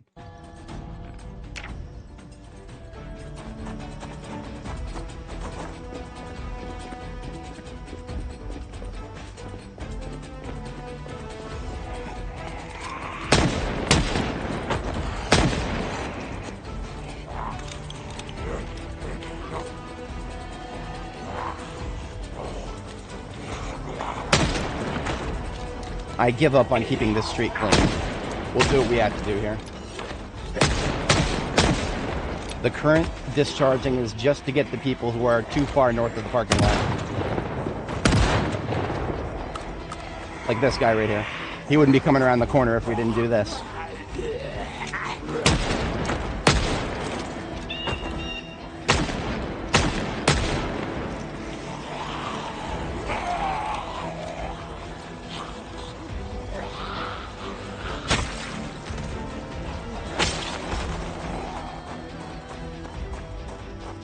And it begins.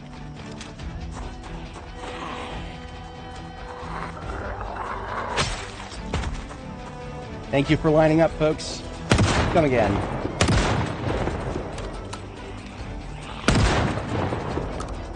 Like I said, head on a swivel. Wait for the double kill at minimum. I think our record is a pentakill. Five with one shell.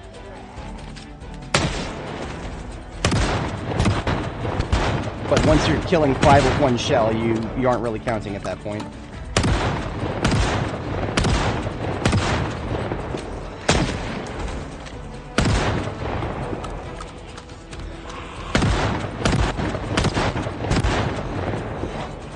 Ah, okay.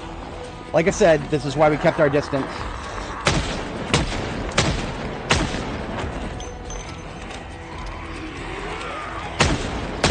And that has run its course.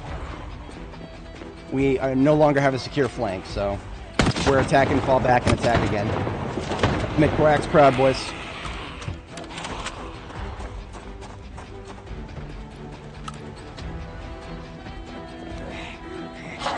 We need to make sure the ambulance doesn't get overwhelmed, so that's the first thing we're going to secure. And we're going to lose daylight not long from now. So light bar, engage. Let's open another one of them box of shotties. We're quite literally at the end game where we're going to be needing to use every bit of shotgun we got.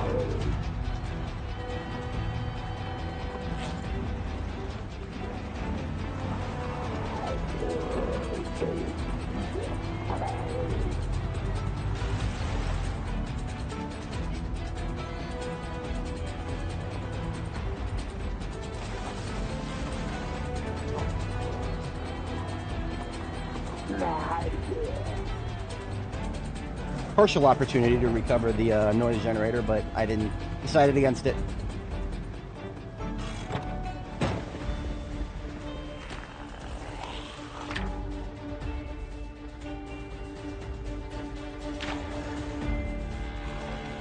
A little bit of music volume there. I don't necessarily want them to group up just yet. We're going to skirmish for a second until we start seeing a little bit more group action. Okay, here we go.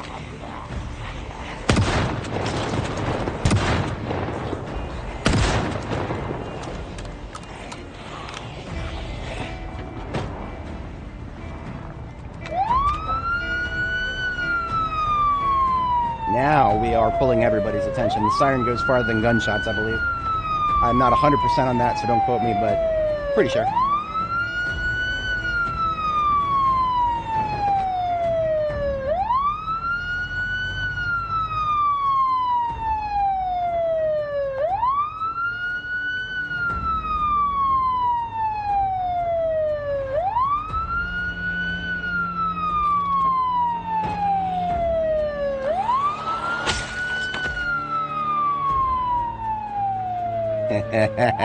That's Louisville right there, folks.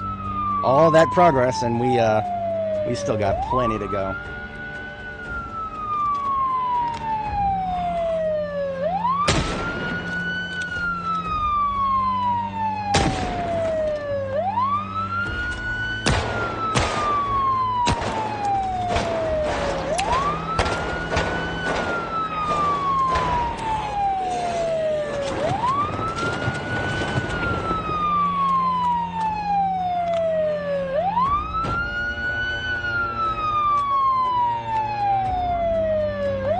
Magazine reloaded for the 9.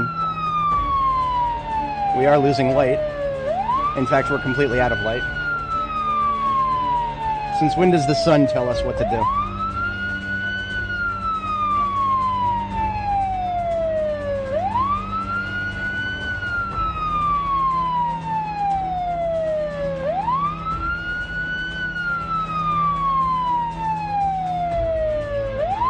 You know what? Okay. I have never seen the zombies break a fence before. We have a chance to see it. There's enough of them in that parking lot that if we get a big old group attacking the fence over here, we might actually see it.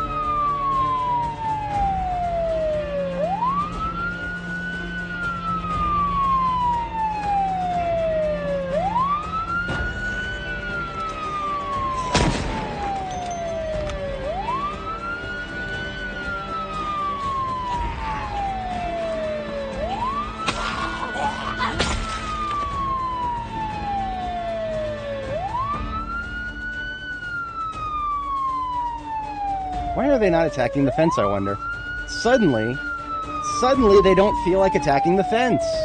Isn't that interesting? Isn't that interesting? Suddenly, we found the only fence in Louisville that they're not willing to start attacking for no reason. Okay. And they want to play like that. I'll play like that. Okay.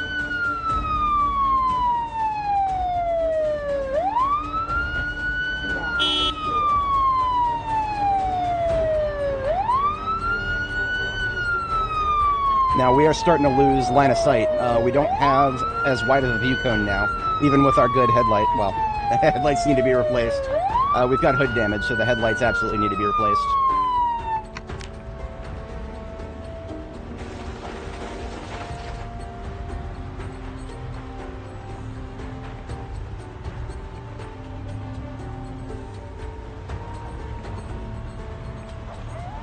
I don't think there's going to be any sustained fighting here.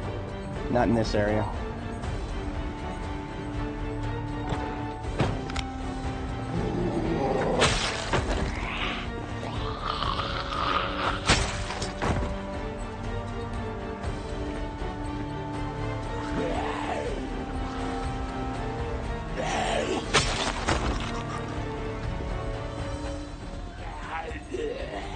Oh yeah, there's no more sustained fighting with that corner. At least there's no going back and forth now because they're very they're all over the place inside the building now. So we have completely used up our advantage with the yeah. That's okay. That was pretty good. That was pretty good, if I do say so myself. Now, I'm really hoping that we don't get just big groups of them just randomly migrating, then showing up closer to where we're deciding to sleep for the night up here. I certainly hope that doesn't happen. If it does, there's not much we can do about it. We'll have to fall back. But I'm going to take this road to get back because of all the noise that I was making in the road out in front. I don't suspect we're going to have that much interference up here. I could be completely wrong, but I don't actually think we're going to be at too big of a risk in this particular alleyway. Like this group right here, I'm pretty sure these guys are just a one-off. To such an extent that I am going to get out and kill them all.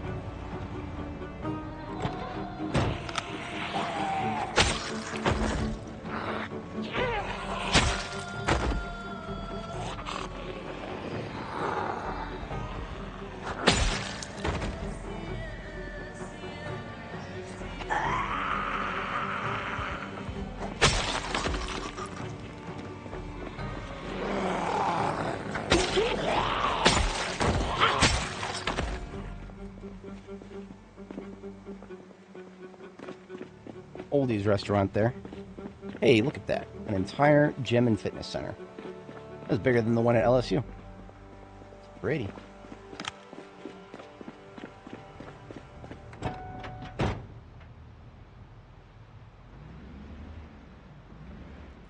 Still lots and lots and lots of cars on the final way to the bridge there.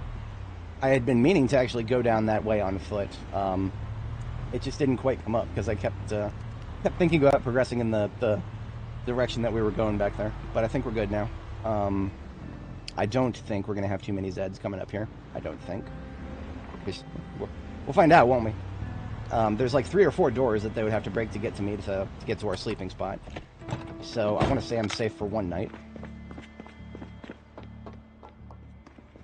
In real life, you would probably never want to just start going to sleep in a place that close to that many Zeds.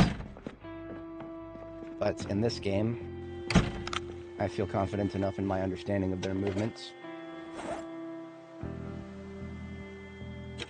We finish off that stew. We hit the sack. Look at that.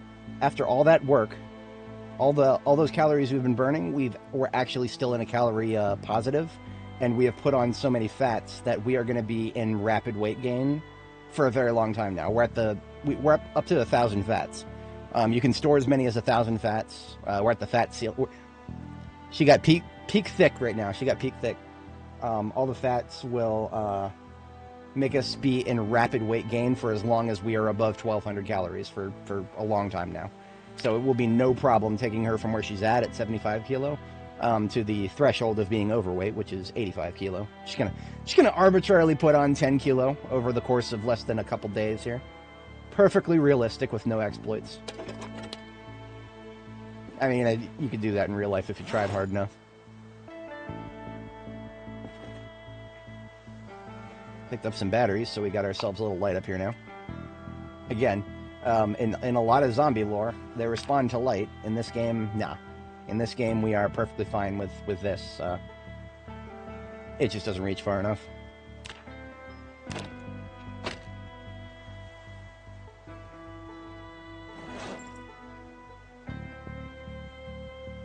This was going to be just a local supplies bin, but it's rapidly becoming just a put everything in here and sort it out later bin. Tools that I don't need anywhere else right now can just get left on the desk.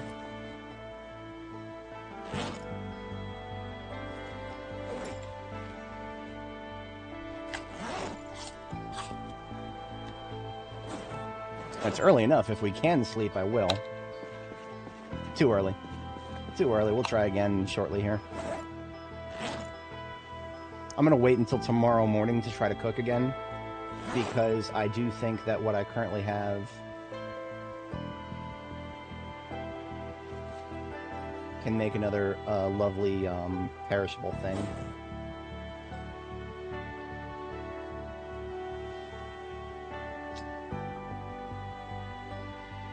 Of course, when I say perishable, what I really mean is just a bunch of canned stuff. At this point, really, we've got enough cow's milk that if we want to just maintain our weight gain, just chug a liter of cow's milk every time we get hungry. That'll keep our calories going crazy. The only thing with milk that makes it so that milk won't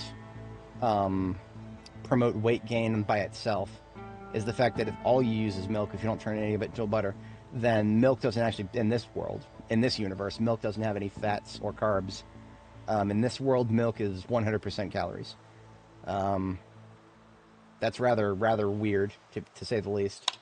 I'm pretty sure there's no mammal on the planet that could sustain the growth of their young by just feeding them milk without any fats or carbs in it. But that's probably just a problem with the liquid system in this game, that there's only so much they can do with it right now. They need to expand it, most likely. Just a pure guesswork on my part. Okay, you know what? Oh, I'm not tired enough. Thanks to the coffee, I actually have to... yeah, I gotta wait for 3 more fatigue. That's actually probably long enough to go ahead and cook a soup. So we'll go ahead and cook now. It's a little early, but we'll cook now. Let's open another one of them spaghetti bolognese, and, oh, well. I don't actually think I have too much else that would make for a good stew right now. Can I make a stir-fry out of spaghetti bologna? Yes, I can make a stir-fry out of it. Perfect. Stir-fry with spaghetti bologna and dried ramen noodles? Hell yeah. That sounds chonky and delicious. That sounds like something I'd eat IRL. Because the spaghetti sauce, well, you know, to be honest, the amount of time it takes for, like, boiling water to be absorbed into the ramen, that would probably actually overcook the sauce, the spaghetti sauce. There's a reason you add the sauce to spaghetti after you actually cook the spaghetti itself. Spaghetti, you cook in boiling water so that the noodles absorb all the warm water, and then you add the sauce afterwards. Because if you just cooked it in the sauce, or if you added the sauce while it was still boiling, that'd burn all the tomatoey out of it, and it would just be some ugly stuff that not even the worst Italian would ever approve of. We're gonna put a little bit of margarine in this stir fry. We're not gonna go nuts with the other calorie sources because we don't need to. At the moment, we really don't need to. Meat and pasta stir fry with with onion powder. That actually sounds really fucking good. That sounds really good. I would eat that IRL. That's how you know we're eating good. Bro says he would eat it IRL. And I'm one of those people with standards. I'm not going to eat... I would never eat rats IRL. I would literally sooner starve. I don't even care if that puts me out of the gene pool. You could not force me to eat a dead rat. Now, of course, drinking is different. I'm one of those people who can... I would probably make it a long time without food, but, well, anybody starts going nuts without water after a couple days. After a couple days, thirst will kill you before dehydration does. Because you'll start doing really, really, really fucking stupid things because of the thirst. Thirst is known to be a waster of men. This will put us a little bit past our fatigue threshold if we wait for this to cook, but that's fine.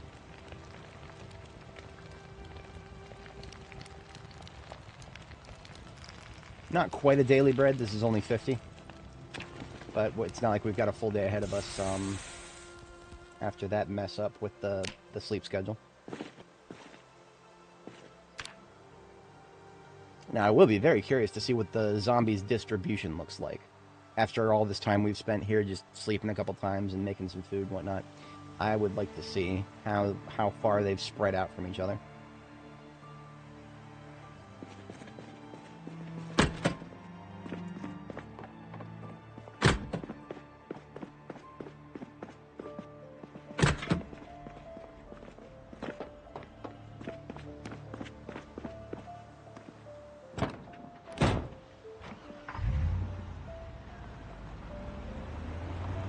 You know what? I love having an infinite water source right next to where I'm sleeping. I've missed it. I really missed it. I took it for granted when I based in Riverside. I really did. But now that I've lived in Louisville without an infinite water source nearby, I almost feel morally obligated to take a quick bath when I get the opportunity. Our girl's just gone that long without baths for a while. Nobody should do that to somebody. Clean thyself.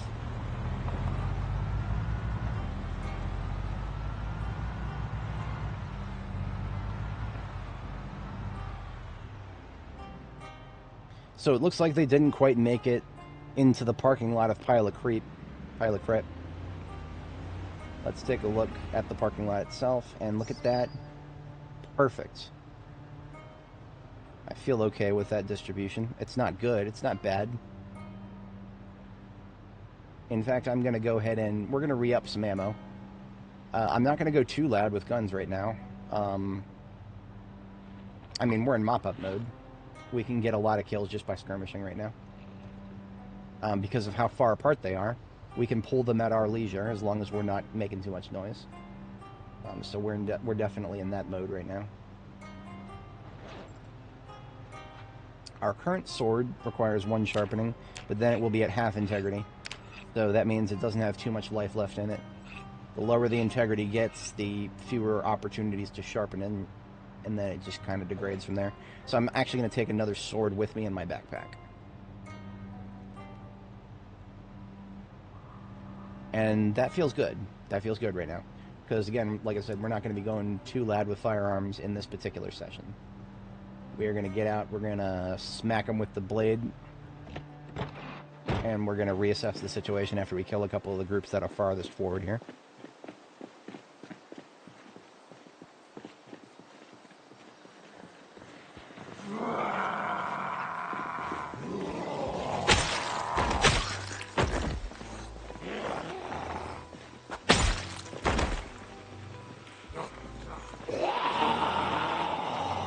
I think we did pull some from that group further down the road.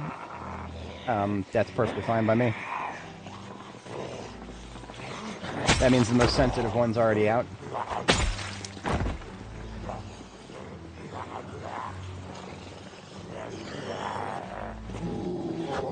Hello.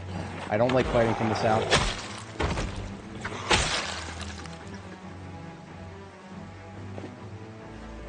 Ooh, look at that. Oh, you're going to tell me not to shotgun those guys? Oh. I'm mad about it because they're also in the road, and I want to be able to drive on this road. This is a road I went through effort to clean. They're all on one side of the road, though. Oh, you're not going to tell me not to shotgun that. I'm sorry. I said I wasn't going to go loud. You can't tell me not to shotgun that. That was just too good. I'm starting to feel like I need to start carrying around pipe bombs that are not even remote.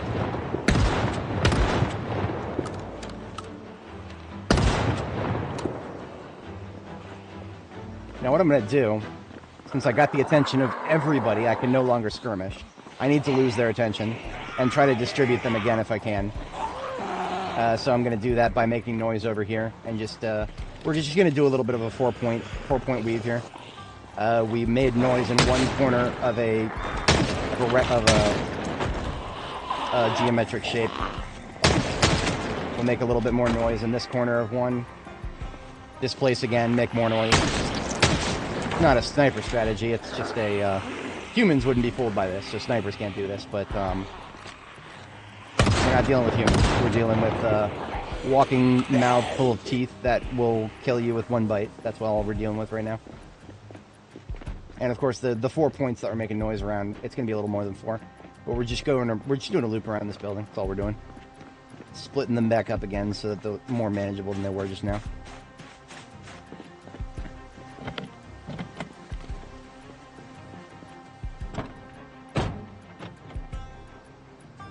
Nothing in the trunk.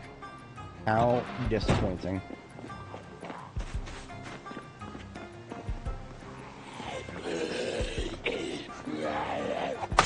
Oh, this is probably a boating club. That's what this is. Or what is that? That's a restaurant, boating club. A bunch of stuff connected to each... connected. Interesting. Very interesting. I have actually no idea exactly what that building's supposed to be. It's got a really pretentious name, though. That's why my brain meat started saying it's a club. Hey, look at this. We can recover our noise generator. Finally. This one has been a trooper. This one, we've had this one for a while now. And the condition, there's no condition degradation. It's literally just exactly as it has been. What happened to this Zed right here?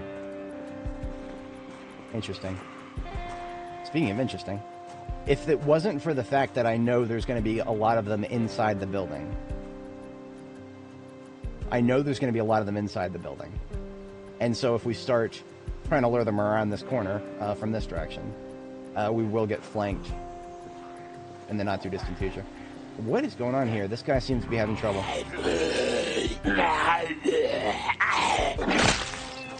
Dangerous, but got him.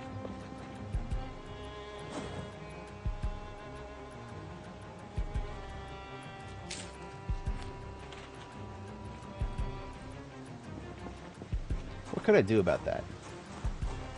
Is there some way that I could make this? There is. There is. There are many ways I could make this. We've got a parking lot full of vehicles out here, and one of them was in such good condition it actually had gas and a battery in it. Which one was that? I think it was the Dart, the blue Dart right there, I think. Can I get in that and hotwire it before... I'm not going to risk that. Not with... We've still got movement here. Yeah.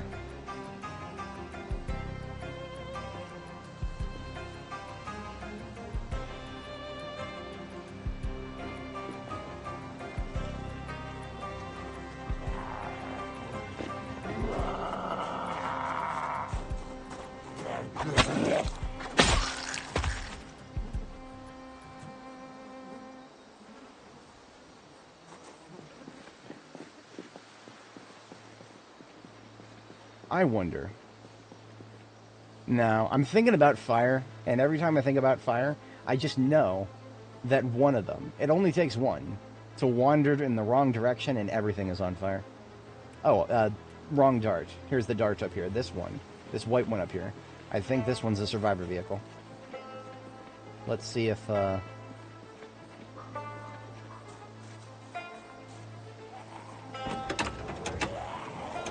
No, it's the other one. Damn. The pretty hood distracted me. I remember seeing one and just being like, okay, I don't care about that. But now, I suddenly care about it a lot because it's a throwaway vehicle. And I would really like a throwaway vehicle right now. Yes, here it is. Okay. So, survivor vehicle. Not that there's anything important in it, but gas in the tank and lots of battery. And we have no driver's side window, so we cannot be in this thing for long at all.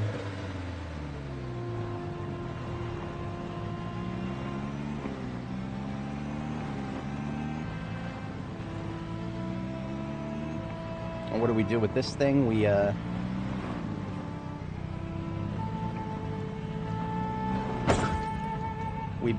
The way is shut. It was made by those who are living, and the living keep it.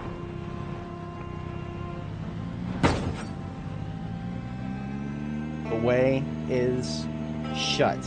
Like, it is so shut right now. It could never be more shut. Ain't nobody getting through that.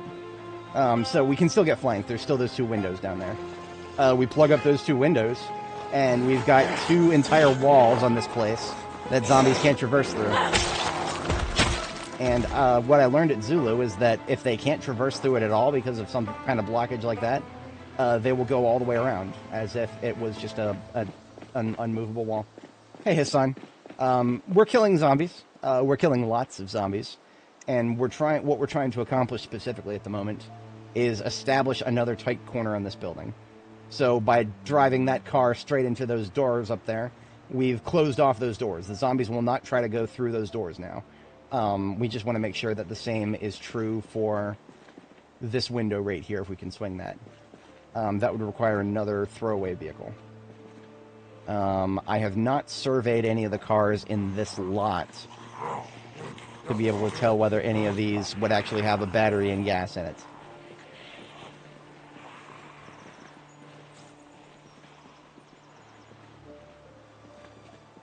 Now, here's something we could do.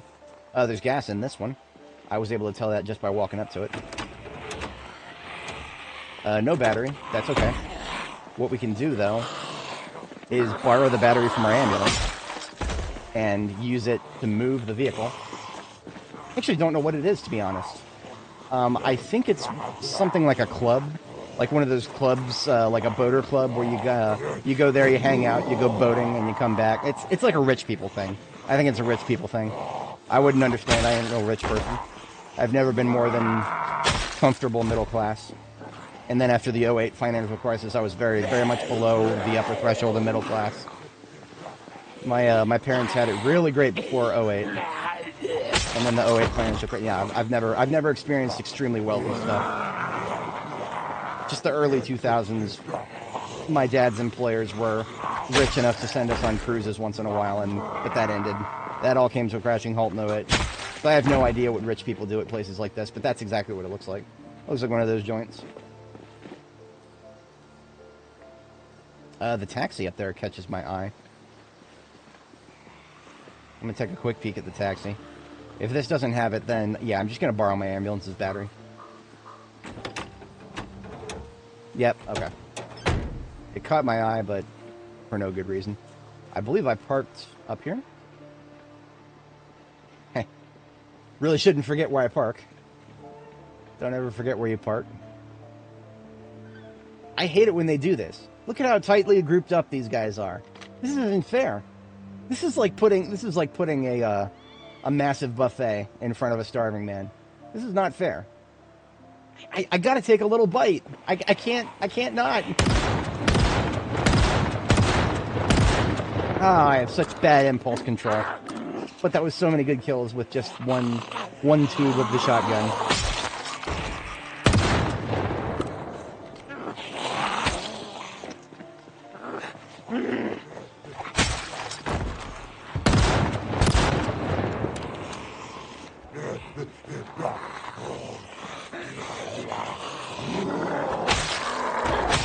This is entirely unsustainable. Not going to change the fact that I want to make it work.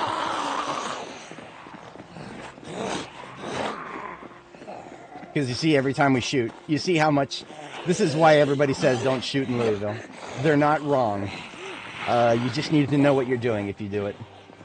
If you don't know what you're doing, you're going to have a very bad time shooting in Louisville. I'm not even going to go as far as to say I know exactly what I'm doing. I have a general idea. That's why I'm still alive after all this time.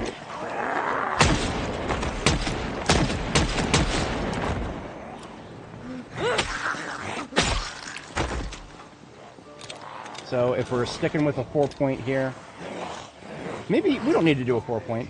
In fact, let's lure them all on this side. I'm going to lure as many as I can out of where they were to over here. Yeah, this is where I want them. I want them over here. I don't even care if they go in that window I haven't plugged up yet. Yeah, I don't even care about that. Okay, we're going to be foot mobile for a minute here. And, well, there's nothing better for foot mobile than a little bit of the Division 2. If you haven't played it, great game. I like it a lot. Not exactly zombies, but a lot of insane people. Here we go. Let's do some Rex 2. Rex 2.mp3.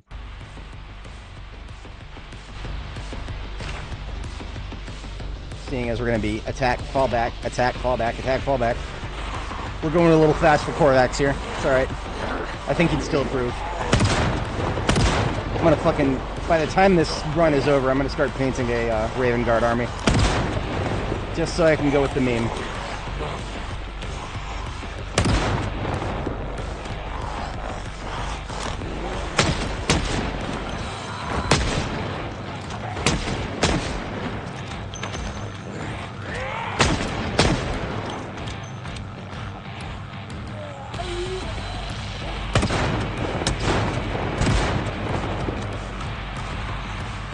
We're basically a walking ambulance at this point. We're just making noise is all we're doing.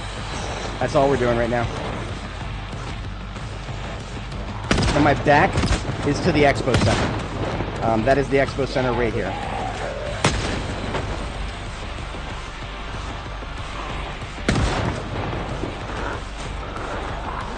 Not a lot of use I can probably get out of the hard corner here, but I haven't surveyed it.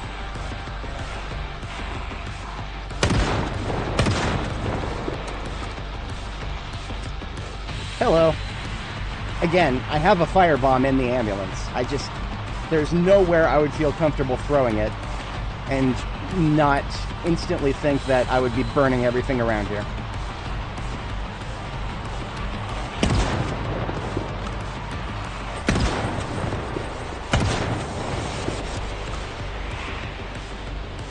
Okay, this is what we want. We just want them a little further down into that parking lot.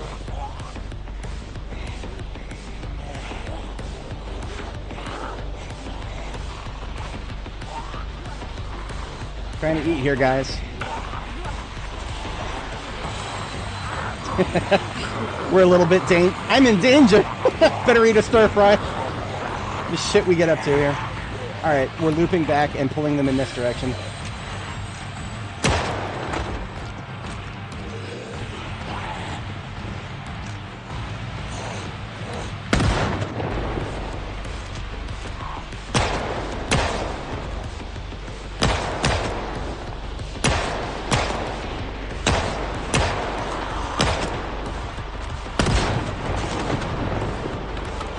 There's more coming out of this building than I thought.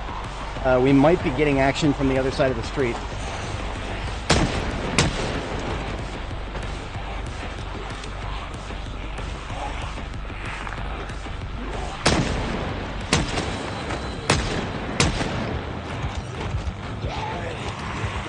Okay, now we're getting into dangerous territory. I was memeing before, but now because of the trees, I don't have a solid line of sight on how I'm trying to loop back here. Welcome to Louisville. This is the Expo Center. We're not even at the Grand Ohio Mall yet. There are even more in the Grand Ohio Mall. I know that. I've seen screenshots. The Grand Ohio Mall is a place that I have looked at. I've looked at it, laughed, and looked away because I was scared. But we are no longer scared. Now we're just terrified. Hello. Trying to corner fuck me. Nobody corner fucks me.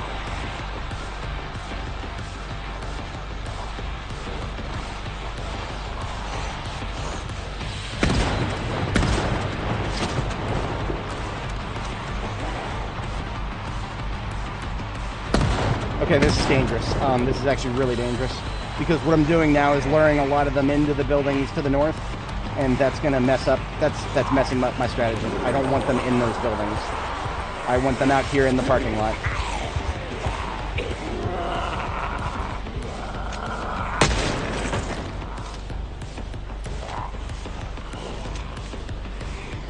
I may have gotten a little bit more than what I bargained for in this particular.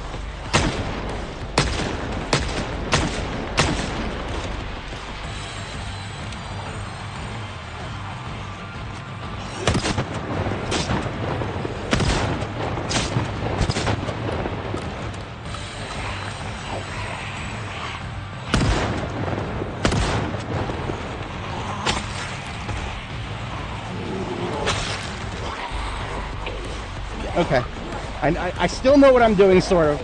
I'm also just kind of still winging it. Winging it very hard. I would not have done any of this if I didn't trust my pathing. But I'm trusting something right now. If only my gut.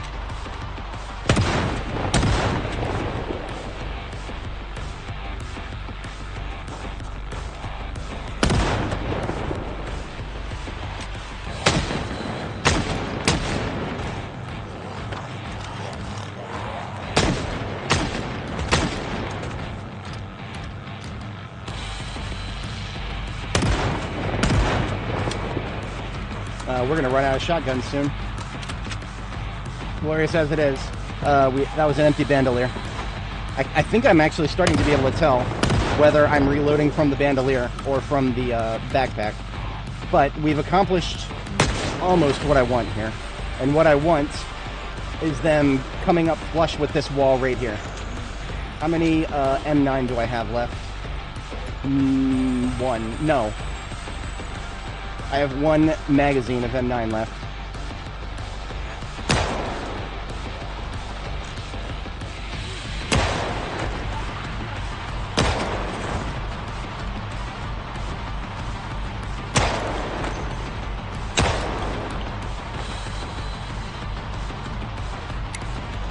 Okay, now I have none M9 left. It's what's in the mag, and that's it. That's okay. We're not here for M9. We're here for shotgun.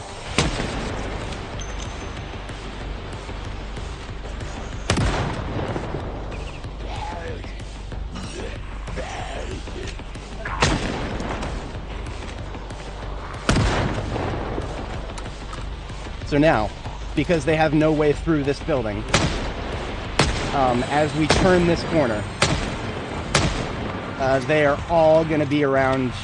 They're all going to be grouped up right here, just like this fucking kill fan. Unfortunately, we're supposed to have room behind us, but we don't. So this isn't going to work. Anticlimactic. I'm sorry, folks. We're not going to get another one of them buckshot killing sprees, are we? Are we? I'm going to chance it. I'm chancing it. I clock at least tally 3 to the north there.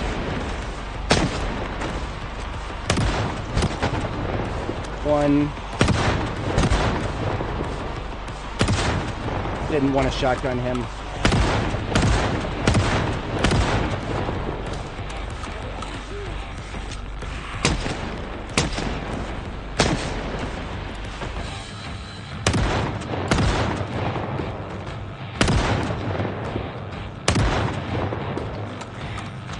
Really shouldn't waste shots like that.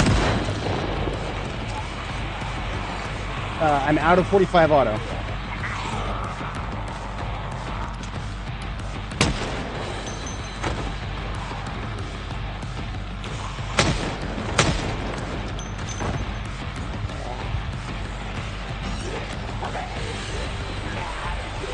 Tree fucking me up.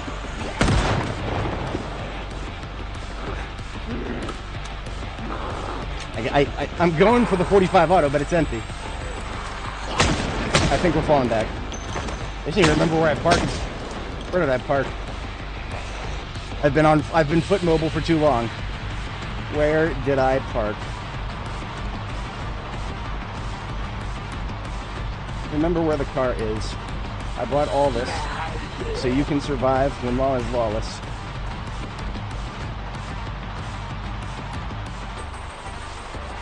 We're probably not going to be discharging now. I need to find my ambulance. I unironically lost track of it.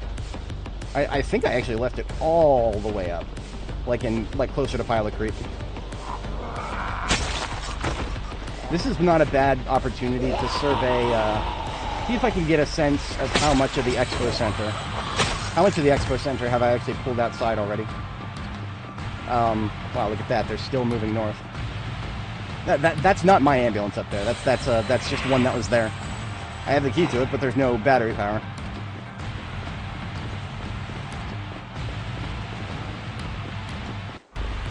Okay, there's still people inside. This is the front door to the Expo Center, and there's still people inside. So that tells me there's still, in this area,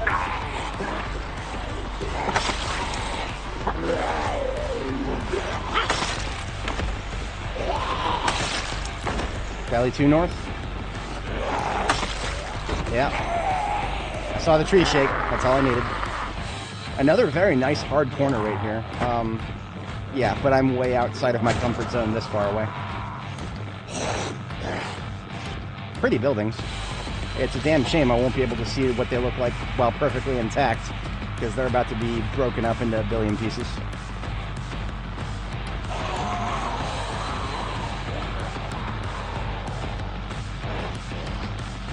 Oh, hey, look at that. A pottery van. I haven't seen one of these in a while. It's got a nice, vivid purple color. 3 sacks of clay. Actually, kind of hard to find those in Louisville. The new clay spawning system on the side of the river, it doesn't show up in Louisville yet. So we actually can't find clay very easily at all. That's the only reason I would have gone for that. Interesting that all these guys are coming our way. What is bringing them this way?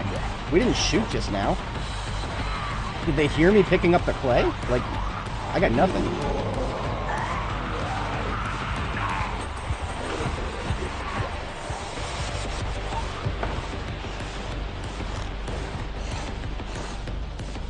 Another bite of stir fry here. So I guess this is the front door to the Expo Center. It must be one of those joints where you can enter from either side, because there's parking lots on both sides, right? So there's the main entrance here and up to the north there. That just tells me that this building, they can just walk straight through from the front to the back. So we might as well not even think of that entrance there as being there. Can't block it up. I see no Zeds or broken windows to this building, so maybe this building isn't a horde spiller, as it were. How are we on shotgun? 20 shots plus what's in the tube. So that's what, 27 total? Yeah. We got 27 shots of shotgun left. I mean, obviously plenty of boxes we haven't opened yet, but...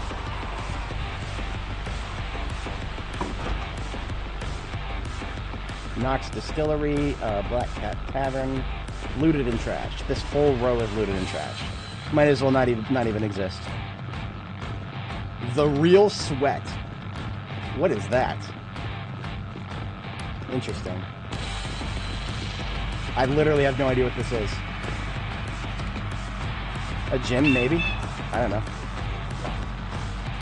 I generally like to know what the buildings are, but just like with the other one, the best I got is a boating club. It just looks like a rich person hangout, you know. Some big, massive lobby. Restaurant indoors. All of a connected building. Oh, it's a gym. Another gym. That's 2 gyms in 1 square mile. Seems legit.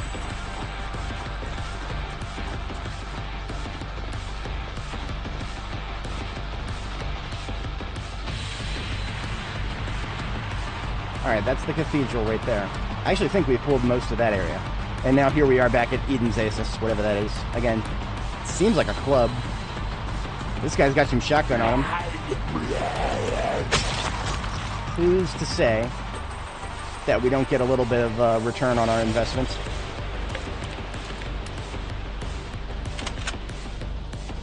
What was that, just 5 more shells? You know what? I'm not going to complain about it. I'll take them. I'll take every one of them. Thank you for your service weapon, Evan Tompkins.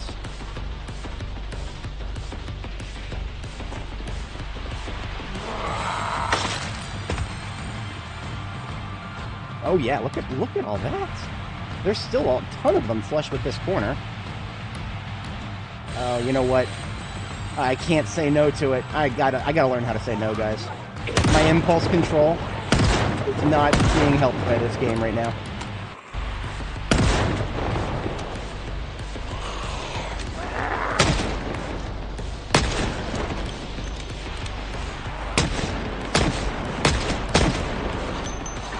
Now the goal is, there is a goal here. I want them in this parking lot right here. I want them in this parking lot. Which is kind of why I was here before. This is why I made a stand in this particular area.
He can't get to me.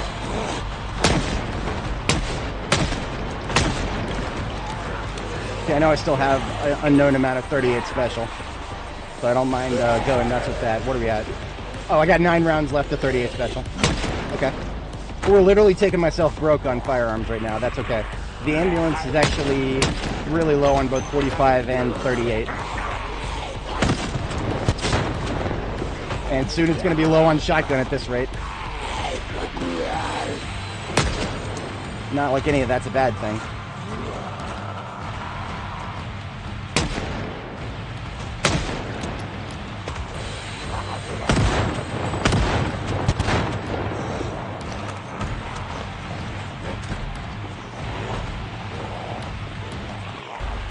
Hello, friendos. Thank you for coming into the parking lot. I appreciate it. I am now going to leave you guys here. Feel free to party in my absence.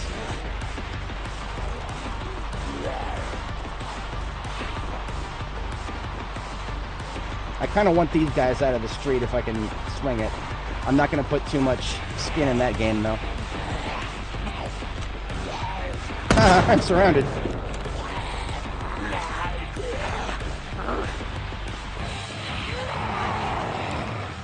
Not gonna lie, guys, this is some of the riskiest shit I've ever done here. I swear to God, I don't have a death wish. I want my girl to be safe and happy and healthy. But I also want to do cool shit.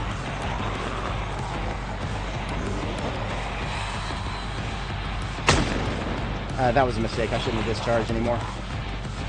Oh, I was about to try something. I'm not going inside any buildings right now.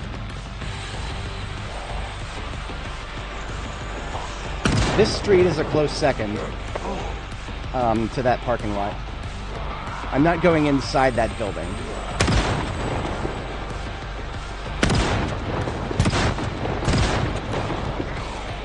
We're out of shotgun. Okay, we're out of everything.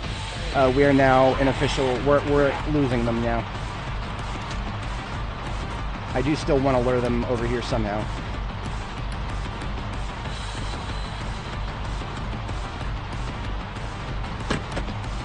It's actually... okay, so Cardinal Plaza right there. That's a lot of open space indoors right there. More than I'm used to seeing. We're not making it back into the parking lot with this one. But what we're doing now, by discharging here, all those people that were in the road out there, now they're going back in the direction of the parking lot, as you can see. This is the opposite of noise discipline. Noise weaponization.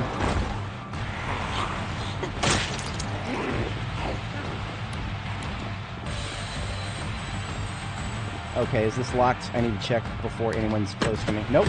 Perfect. Literally perfect. I actually kind of like this mall now. Normally I hate indoors, but there's just so much room in there.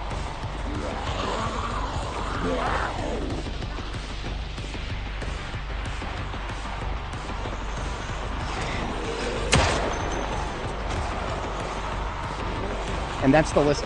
That's the last discharge I'm doing in this area. Unironically, I'm not even memeing now. I'm done. I am done. I'm out of ammo. Of almost literally every caliber I'm rocking, I'm out of ammo.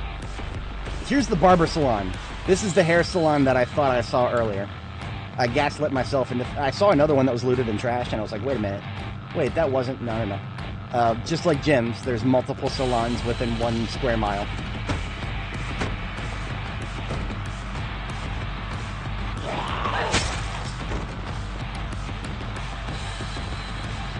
Okay, that was a lot of fun.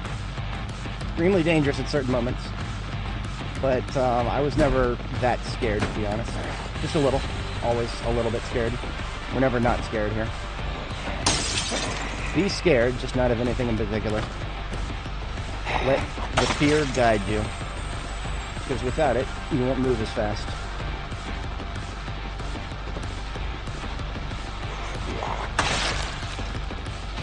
I still never found exactly where I parked. I don't think I actually went very far forward. There it is, look. Just as I expected, all the way up to Pilot Creek. Bit of a doofus moment, but, you know. I'm just mad that I forgot where it was. I'm not upset that I parked it here. I shouldn't have forgot. Skill issue. Absolute skill issue if you forget where you parked. Okay, that was great. Honestly, I think I may have burned myself out a bit, though. Yeah. We did good things here. We're all the way up to 8 hours, 20 minutes already, so... I would say very damn good success. Before we end the stream, we are going to go to the end of the bridge. We're going all the way to the end of the bridge. I will re-up my ammo, and then we're going to the bridge, because that was something I wanted to do. And I got a little bit sidetracked.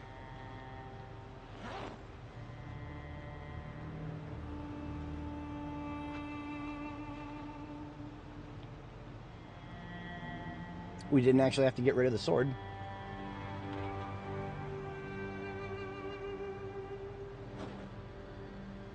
Putting away the bomb-related stuff back into the bomb bag here.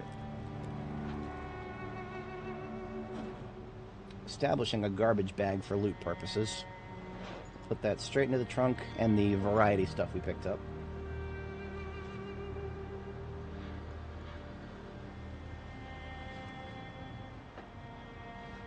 Empty M9 magazines into alpha bag here.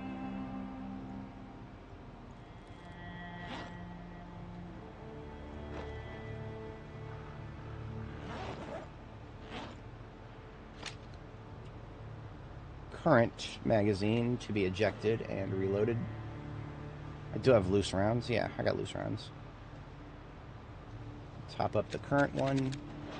Put it back in. Loose rounds away.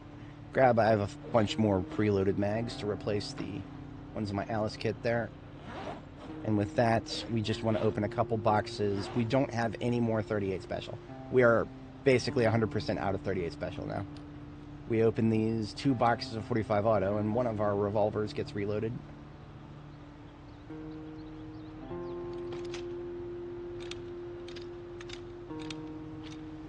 And that is it for now for the reloading. We are looking good. We're looking quite good. I put away the old sword, so the new one is going straight under my belt. Sacks of clay into the garbage bag. And look at that. I think we are kitted. We're kitted.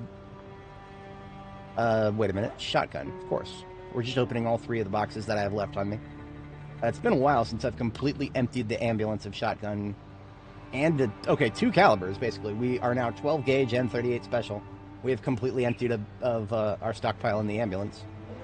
So that means we're going back to read probably at the end of this session. At the end of this session, we're going back to read, because that's where my ammo stockpiles are. We open another carton of that 38 special. And,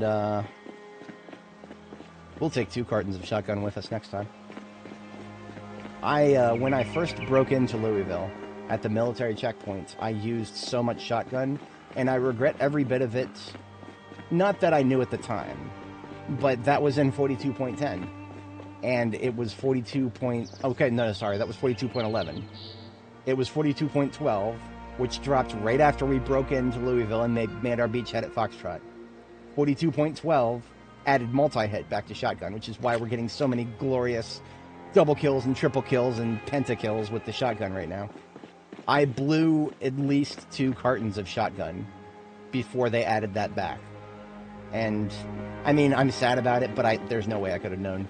Multi-hit is obviously, the devs have never enabled it in the default settings of the game. So to see it come back in such force to guns, hey, that's great.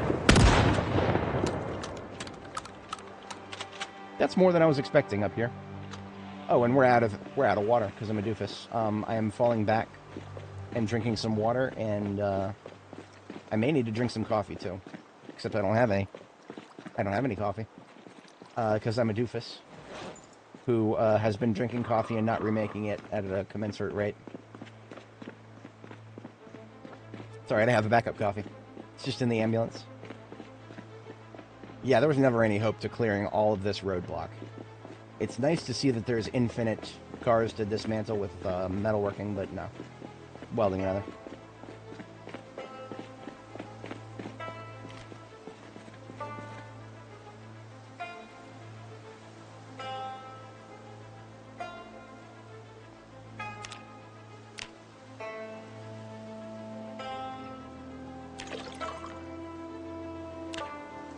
I have a leather water bag that I've been keeping in the ambulance for if and when I get to the point where I switch off of shotgun. That point hasn't come, and I don't know if it will anytime soon here. The reason being, the leather water bag takes the same chest slot as a bandolier would. The other thing I'm mad about with that is, where's my double bandolier? I want a double bandolier. Where you wear it across your chest in both directions. I've seen it in Hollywood. Why can't I see it in this game? Come on now.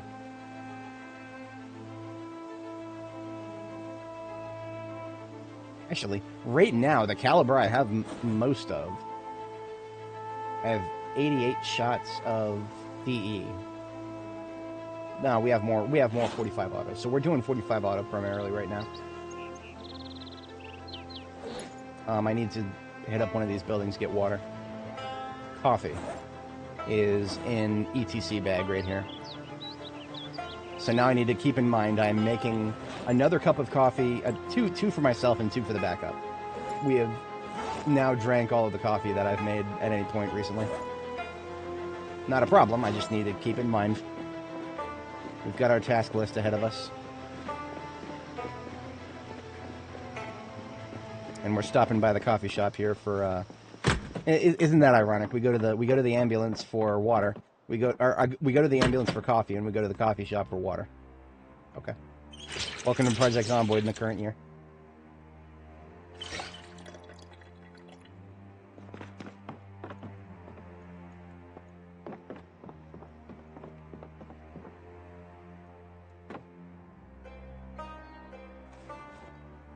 I know I'm going to get hungry when I start running down the road there.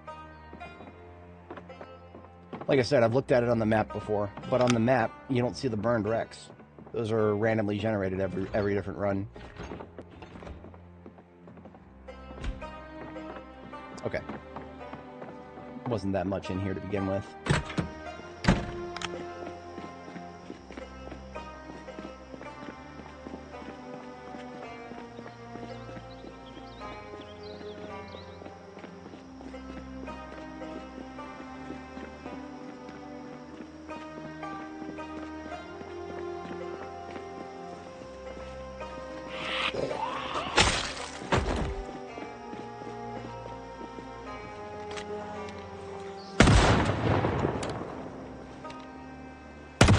Okay, so burned wrecks absorb bullets. Or at least it looked like it did just now.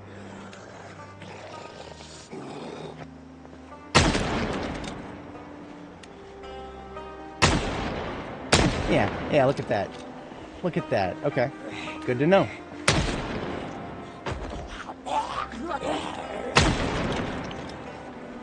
I guess technically speaking, that means I've got another hard corner right here. Hard corner with plenty of shotgun. I wasn't expecting another good opportunity for that.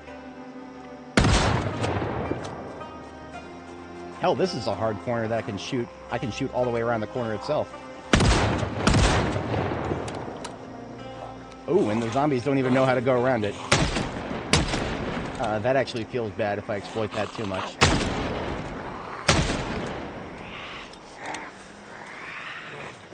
I feel like there's at least one behind me somewhere.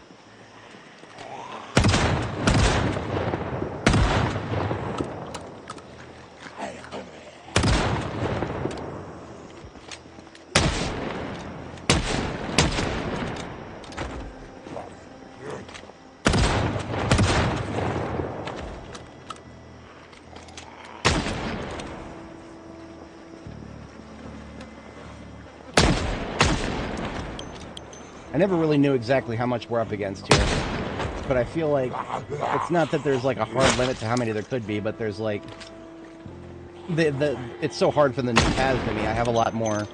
Ironically, I have a lot more freedom of movement here because so many of them have to get to me indirectly.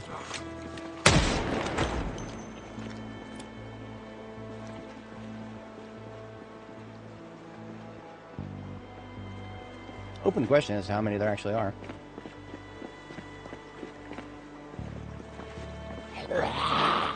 Hello. Like I said, I am making mistakes. I mentioned it before, but it bears repeating. I am making mistakes. Sometimes they're not as obvious. Did I really need to take the wallpaper? No, but it was right in front of me.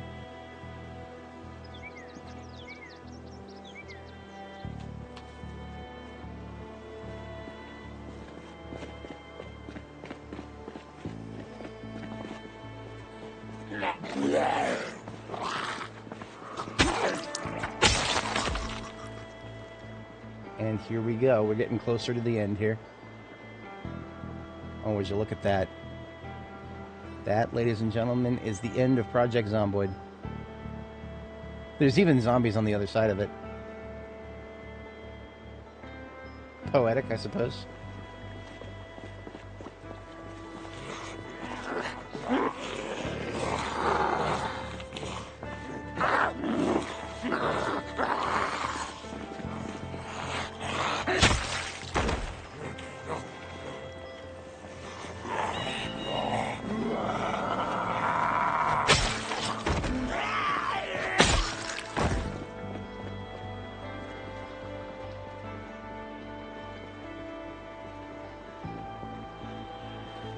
It's a fair amount here, but nothing worth writing home about.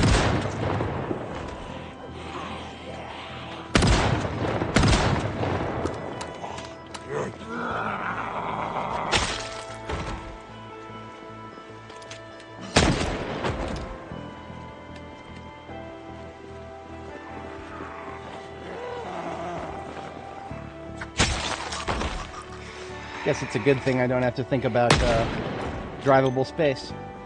I ain't gonna be driving nowhere. In her heart, Annie already knows there's nowhere to drive to. Wait a minute, what's going on with those Zeds? Oh, that's really funny. That's really funny. They no-clipped through one of the barricades. And I think I know why.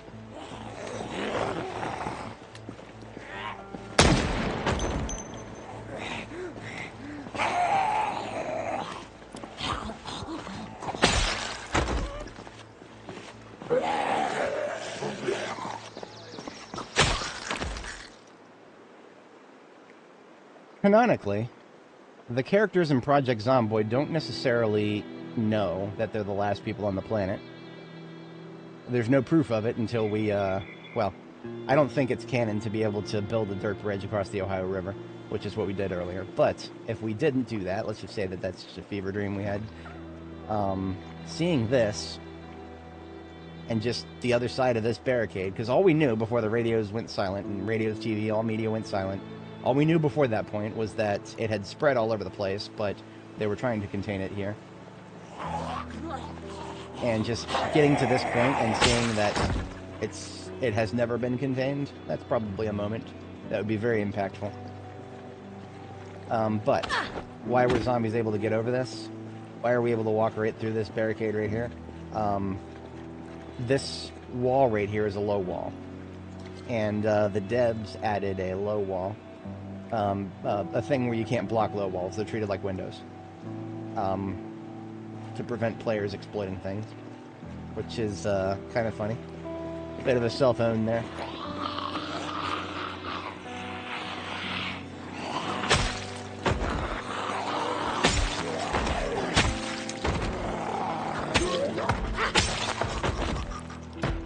Did they actually find the one that's attackable here?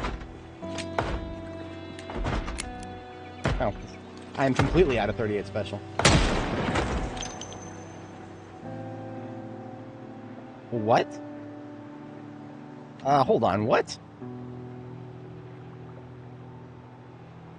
Okay. We're making it out of Kentucky with this one, boys. What's going on up there? That's not on the map. That's not on the map. That's literally not on the map. I don't have any map mods here. I know there's a wilderness generation system, but that's... Hang on a second. Let's pull up b42map.com here. Last updated 42.11. Here's Louisville, and here we are. We're at the edge of the map here, and nothing. There's nothing. I've never, okay. Now, I've been to Indiana before. Like I mentioned before, I built a dirt bridge to Indiana. The dotted line for it is over here, back here at Foxtrot. We have a dirt bridge we built across the Ohio River. But that was stuff that exists on the map that we built a bridge to. The bridge is right here at this little house. We built this into Foxtrot Base. It's in the river off the side here. But then, think of this driveway. This driveway extended all the way across the Ohio River. And then to this, it looks like nothing, but it's the wilderness generation system has put trees and stuff here. and that's the farthest we've done so far. This is literally off the edge of the map. I was expecting to see a black I was not expecting to go way through this. The website literally says no way through. But not only is there a way through, but now there's... Okay.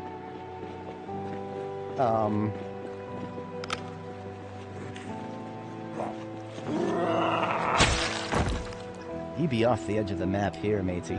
Here there be monsters.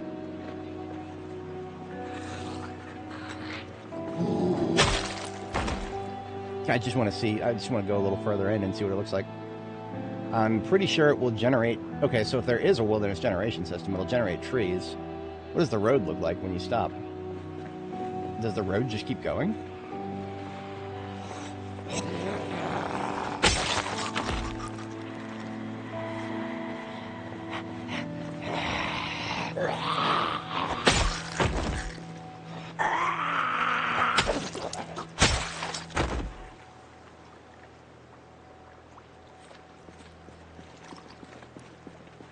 We will eat a cookie for this. We're literally... This is it, Mr. Frodo. If I take one step, it'll be the farthest away from the map I've ever been. Milestone. 8 hours and 40 minutes in. We are now officially off the edge of the map in every way imaginable. And the road just keeps going. And zombies are spawning. That's what blows my mind most. Indiana side, zombies didn't spawn over there. The zombies literally did not spawn in Indiana. Where I was just showing you guys on the map. That was Indiana, the little, open green area that we were looking at. There were no zombies there. No zombies spawn normally. What we had to do, if we wanted to see any zombies, there were events. Events will spawn just randomly on any tile in the game that allows it. And in that case, it was just open fields, so of course that was valid for events. Events can spawn zombies, like, small groups at a time. But, no actual spawn points over there on that side. But what we're seeing here, this looks like actual spawn points. Now, I don't want to be out here all night. I don't have a camping equipment or anything. I can't just keep running forever, but you're not going to throw this at me and have me not explore a little bit. We're exploring just a little bit. Okay. So not only does it just keep going, but the spawn points do too. Okay.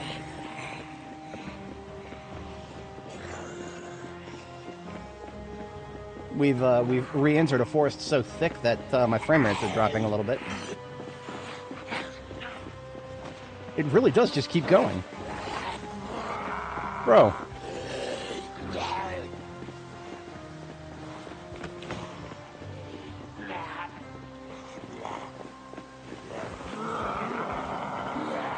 I've always wanted Zomboid with procedural generation. I didn't think they actually had it ready. I unironically thought that we were just going to hit a brick wall, like an invisible wall or something. This is more terrifying than an invisible wall. Just a fucking road that goes on for literally forever. And the wilderness, too. Look at the wilderness out here. The wilderness out here spawns Zeds. These are not just popping up in the road. The wilderness itself is spawning Zeds. What kind of zone is this? This is, okay, this is acidic forest. That's the same as Indiana. Indiana was an acidic forest outside the map. So I guess we don't have a lot of biome diversity. What happens if I press M? I would laugh so hard if that crashed the game. I'm definitively outside the known map that I could see. Right? No. It just doesn't show the map, but it keeps going. Okay. The map itself can keep going. Okay. Well, this is going to make for a fun little side video. I don't have the resources to just keep going forward. Even if I wanted to. We only had one coffee, and we're going to get fatigued in like, I don't know, another 10 minutes or so. I think that forest that we passed was a little too thick to traverse back on foot, but I'm gonna go in this direction until I can't anymore, and then go back to the road.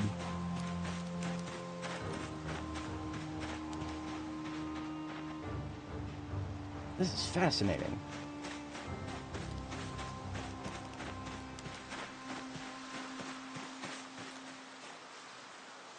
Arbitrary line here, where the biome type seems to change. Are we still acidic forest on the other side of this line? Yes, it still says acidic. That looks like a pine forest. I mean, all the trees over there are changing to pine.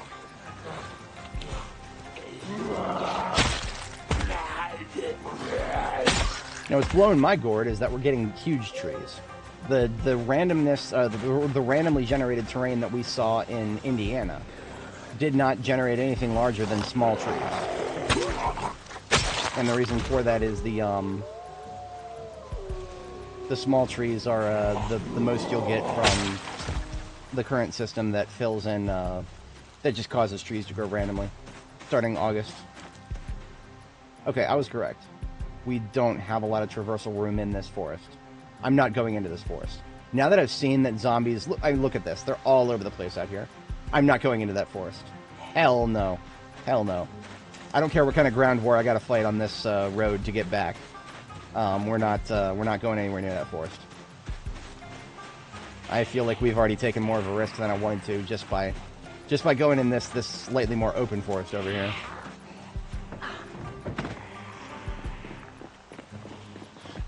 But we have learned something very interesting here. Yeah, we have learned something very interesting. I need to make sure I catch that timestamp. 8 minutes 40 in. We have learned that there really is a generate everything off the edge of the map system, and it comes with zombie spawn points.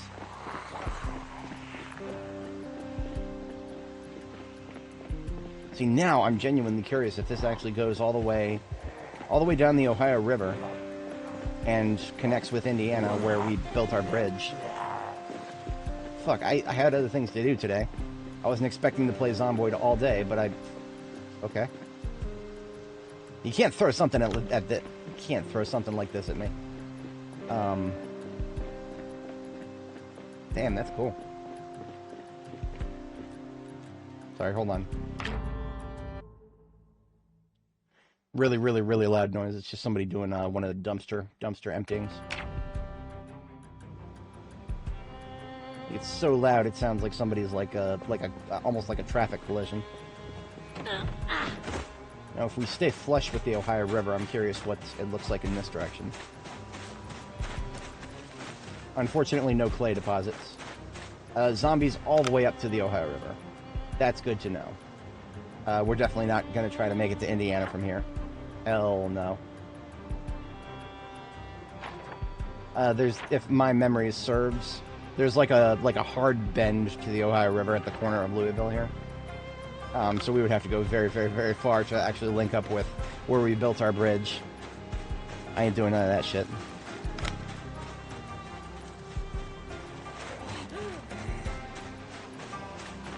As expected, tons of them just in the forest. But yeah, we have very, very interesting. And just look at the density of this. It's randomly generated, but that is a forest and a half right there.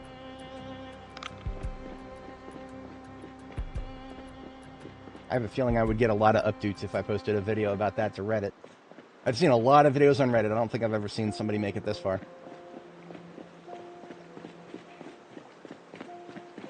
I gotta take a screenshot.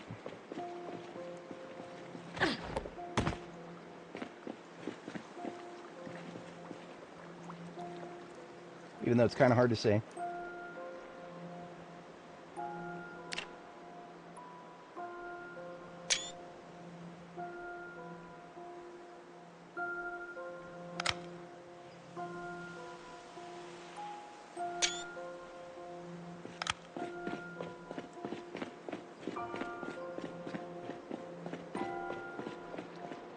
I'm reconsidering everything right now when it comes to whether I was actually going to just ignore all these burned wrecks or actually try to clear away and... Okay, tomorrow morning I need to put it to bed. I need to take the sledgehammer with me and see if I can actually break some of those barricades. If I can break some of those barricades, that tells me that I could actually take a vehicle with me across the river. I mean, there would probably be a way to even if those barricades were invulnerable somehow to the sledgehammer, there's a way I could get around it. It wouldn't take that much dirt. Just a little bit of dirt, pour dirt onto the river, and you can drive over it. But yeah, we learned a very interesting thing just now. My brain is in overdrive after that. But I do actually still have some things to do. So we're gonna do we'll do a sledgehammer test. We'll see what that feels like. See how much effort that would be to try to break our way out of here.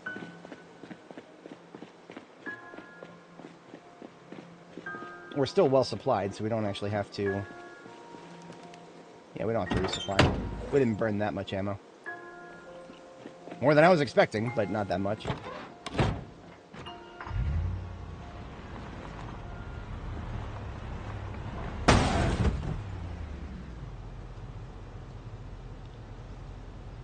Okay, so this is what I like to call some isometric bullshit. Because of the placement of the street lights, I didn't quite realize that this is not just one tall street lamp. It's actually a street lamp with a street light with a street light behind it. Isometric bullshit right there. We have no depth perception whatsoever. Of course, dumb shit like that's going to happen every once in a while. If nothing else, that just means I desperately need a new windshield. So that's on the docket, I guess. Anyway. I'm not gonna lie, that collision right there, that actually, that may have burned the last of my oil here. Once we get our sleep schedule sorted out here, I may actually call it. We're gonna feed ourselves, we're gonna get things cleaned up. Maybe I'll do a sledgehammer check on the barricade, but I might call it after this. That was really annoying. When really dumb shit happens in this game, I need to take a step back, otherwise I'm gonna burn myself out on it. And I'd rather not burn myself out on it. It's a lovely game, I enjoy it. But I know if I continue to put up with shit like that, and I don't put a hard limit on it, I will burn myself out much faster than if I just pace myself. The healthy thing is always to pace yourself. Be aware of your bullshit tolerance and don't push it too hard. And people have asked me sometimes, you know, how do you retain interest in this game for so long? And I swear to God, it's not just the SSRIs. It's also it's the simple fact that I try to stay conscious of how burned out I am and try to stay ahead of it if I can.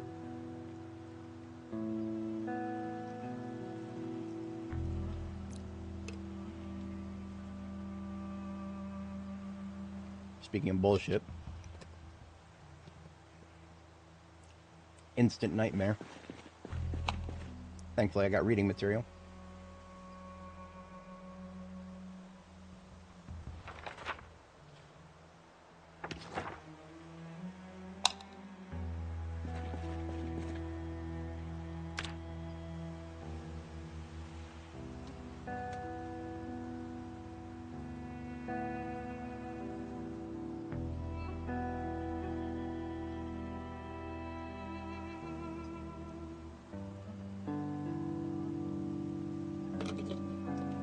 Okay. That was a pretty good sleep, actually, all things considered. So we're going to cook ourselves a nice meal. And then we're going to see if the game will let us actually take a vehicle with us off the edge of the map. Because that would be very interesting to see if that was a thing.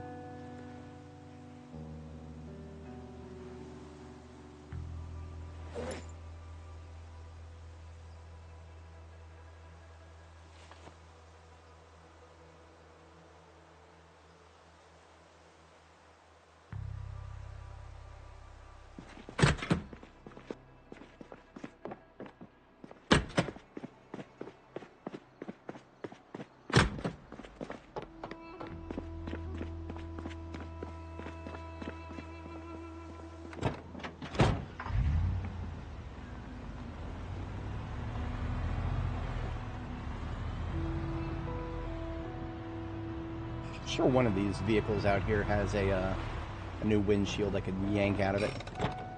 We got just only 2 of these, our Chevrolet do 6. Ah, you made it you missed something somewhat interesting. We went off the edge of the map completely, and there wasn't just emptiness. Well, there was emptiness of a different variety.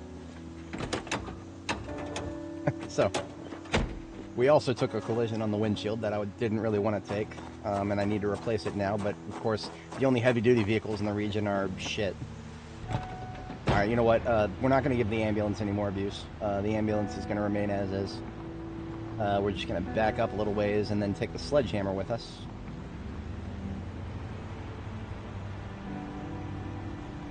So, one of the things, Arsonist, if you weren't here around earlier, one of our sort of, I'm going to call it a moral victory, was to make it to the edge of the Clark Memorial Bridge here, which we did. It's just that what we saw once we got off the edge of the bridge, what we saw wasn't what I was expecting. Wasn't at all what I was expecting. I was expecting maybe just an invisible wall.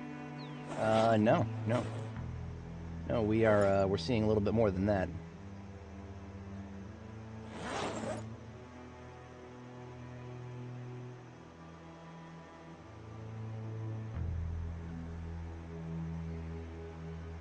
I feel myself getting a little bit more brain dead with every second that passes. So it is probably a good thing that I'm wrapping things up and that moving in that general direction. But we are taking the sledgehammer. We're going to take the sledgehammer. And I just want to see if the game will actually let me delete some of those barricades. If it does, I don't even know exactly what that means. I'm going to have to sleep on that. I'm going to have to sleep on that and consider if I could turn this into anything useful or if this is just kind of just a fun little thing that we found out. Yes, but also no. What you just described, just plain ground, no grass, no nothing, that is sort of an accurate description of what we saw in Indiana. So if we hit M, we go to the map here, we have base Foxtrot. This was what we set up as a point of ingress after we finished the military checkpoint here on 31 West. After we broke through, we set up Foxtrot here. Now, fast forward a bit.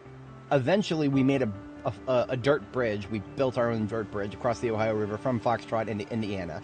That's what this is right here. This is just Indiana. In real life, all it is just a big national park on this side, so it's actually not entirely inaccurate. But these dotted lines represent a general direction that we went. For the vast majority of this, the wilderness overgrowth system was all there was. Just plain grass with randomly generated trees, no more than 2 logs apiece. Until we hit this green line. After this green line, we started seeing an interesting system of, well, this, what I would expect from a randomly generated wilderness system. Trees of all sizes, grass of all sizes, rocks. More than just grass, as it were. But then, of course, we got a base camp here, and then we built another dirt bridge. So basically all we did is we built a shortcut to go completely around the military checkpoint. I hate dealing with the respawns in this game as is, but the checkpoint, I'm not going anywhere near that now that it's respawning. I fought my way in. I'm not fighting my way back out.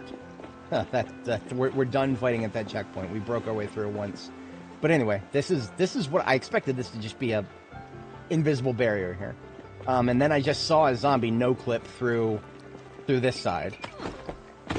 And they're able to do that because this is technically a low fence right here. This is technically a low fence right here. And so it doesn't even count. Anything placed in front of a low fence is going to... You can walk through it. But sledgehammer, destroy. Look at that. Look at that. Okay. So if we wanted to, we could. If we wanted to, we could. That would be a lot of effort. Not just, obviously the sledgehammer work. That's a lot of effort in and of itself.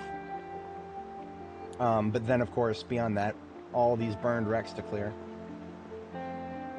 And what would that get us? I'll show you. I'll show you firsthand. There is something over here. I'm just curious if it ever generates anything more than just trees, because it seems to generate indefinite roadway in this direction. But I think that's all it ever does.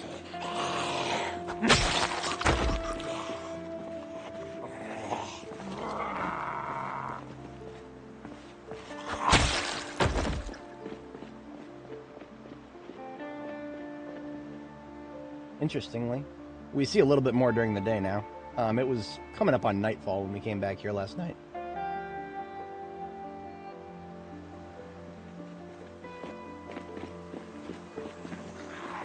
It's the zombie count that I find most interesting.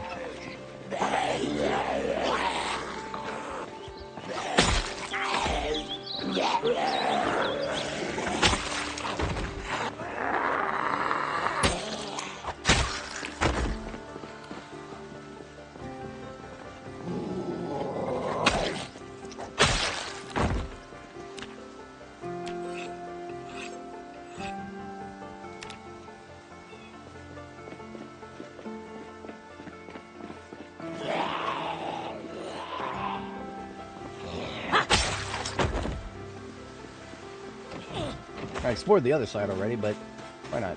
We'll take a peek. Like I said, the zombie spawns are, like, just diffused all over the place out here. So we can't, like, you know... This is like the woods outside West Point in Muldraugh. The woods mean nothing. It just means that there's probably zombies you can't see. That's all woods means. No, Woodsy Owl. I'll give a hoot. I won't pollute.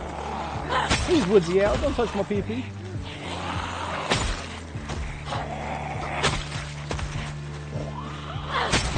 Hey! I thought we might hit it.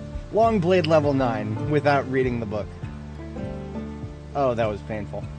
I have no bearing whatsoever of how many kills that took. And there's probably no way to figure that out, actually.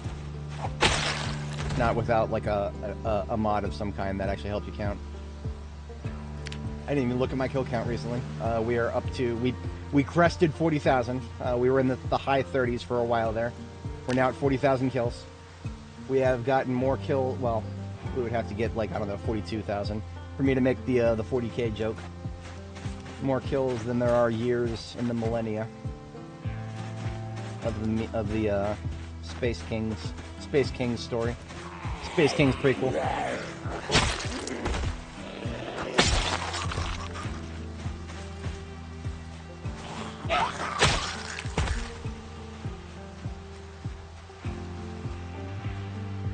Okay. Like I said, there's nothing of substance here. It's all randomly generated, and I think that's all it's ever going to be.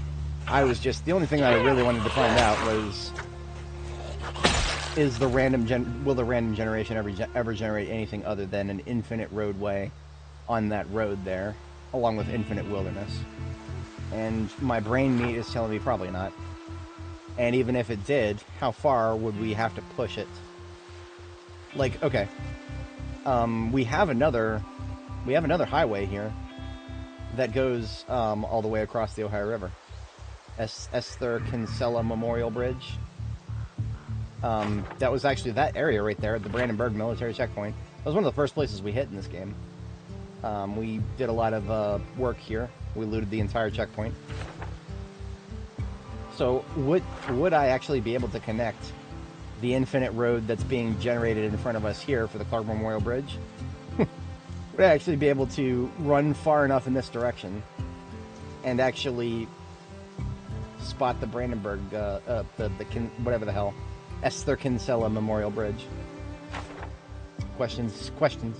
That's all I have. I have questions. I don't have any answers. I probably won't. I don't know if I would want to answer that. Now that I know that there are zombie spawns up here, I would be very curious to know how they work exactly, but that would probably be something that I would open up in debug mode to figure out. I have another character in a different save that I fired up debug mode and just no-clipped across the Ohio River just to see what would happen.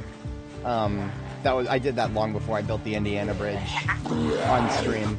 I wouldn't have wasted everybody's time on stream building that bridge if I didn't know that it would actually have gone somewhere that actually would have been useful to us. And I think I'll do the same thing here. Like, I am very curious to know if I actually could go from one of these infinite roadways to the other. But I would not waste your guys' time with that, because it would be probably multiple hours of traversing through this. Just plain forest with what I'm guessing is a very diffused, somewhat high density. Like, this is West Point forest density right here we're looking at.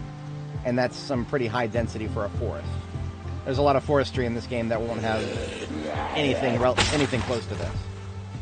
But, yeah. Anyway, we've been at this for 9 hours now. I am going to go ahead and give it a break. We'll fight our way out of here. And, of course, I'll be streaming tomorrow. Well, I almost streamed Darktide today.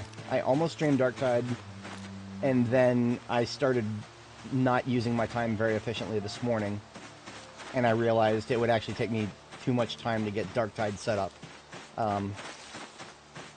I've all but confirmed that I have to start streaming before 8 a.m. local time for me, because if I don't, my concurrent viewers drop off of a cliff. And I think that's just because the algorithm starts recommending one of the many millions of people who schedule their uploads for 8 a.m. local time for me. 8 a.m. local time for me is when a lot of people, even some people that I follow, is when a lot of people schedule uploads. And I think by starting my stream just before that, I think that's actually benefiting me in the algorithm, because I've noticed a very significant trend. The last time I started a stream after 8 a.m., my local time, I did almost nothing differently, and yet I never reached more than double-digit concurrence. And yet right now I've got about 12 folks watching at this exact moment. Looking at my graph, I did not fall below 12 concurrence for almost this entire stream. Hang on a second. I can show this on stream. It's nothing PII here. My viewership since... It was actually a slow start this morning. It wasn't until like 9 a.m. I guess the notification gang didn't click immediately, but whatever. Once I reached double digits by just like 9:30, something like that, I've been in double digits all day today. And yet, well, it's also a Friday. There's a lot of data to think about here, and it's a little bit more than just what time of day I start. But it really does feel like if I don't start by 7 a.m., or, like, something before 8 a.m., local time for me.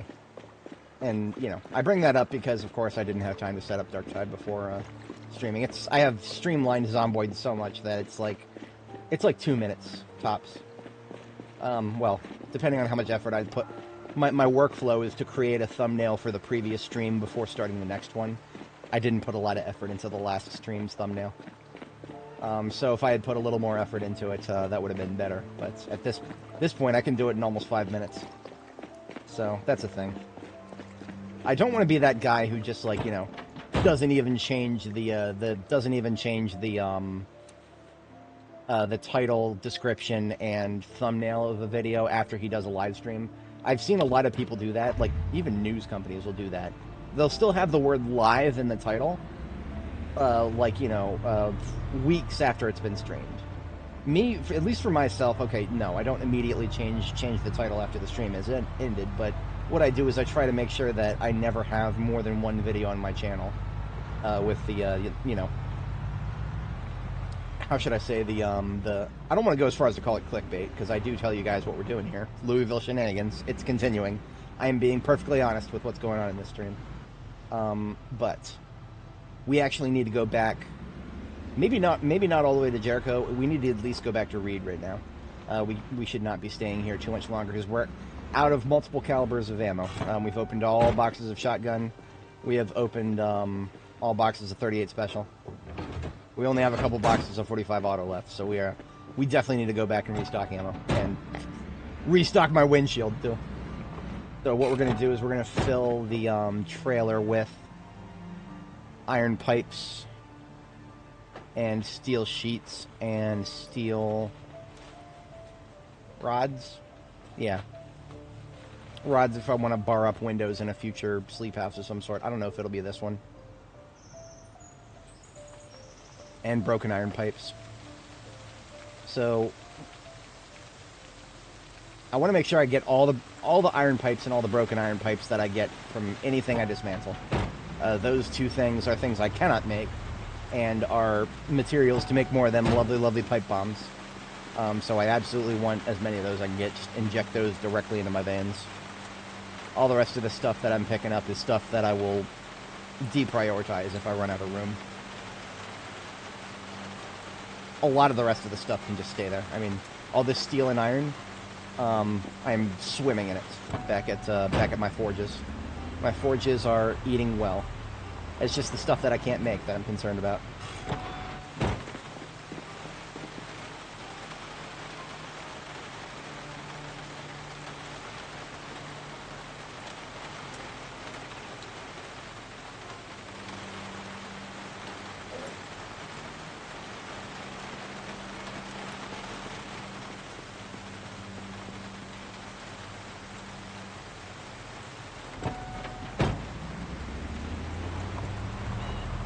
So if anybody joined looking for combat, I do hate to disappoint, but we're definitely done with that. This will just be, we're in wrap-up mode. We're getting everything wrapped up, and once we are done with getting all things wrapped up at, it's TBA as to whether I'll end things at Reed or Jericho. There are some things that I have with me that need to go back to Jericho. I don't know if it warrants an entire trip yet. TBA. But we are moving in that direction.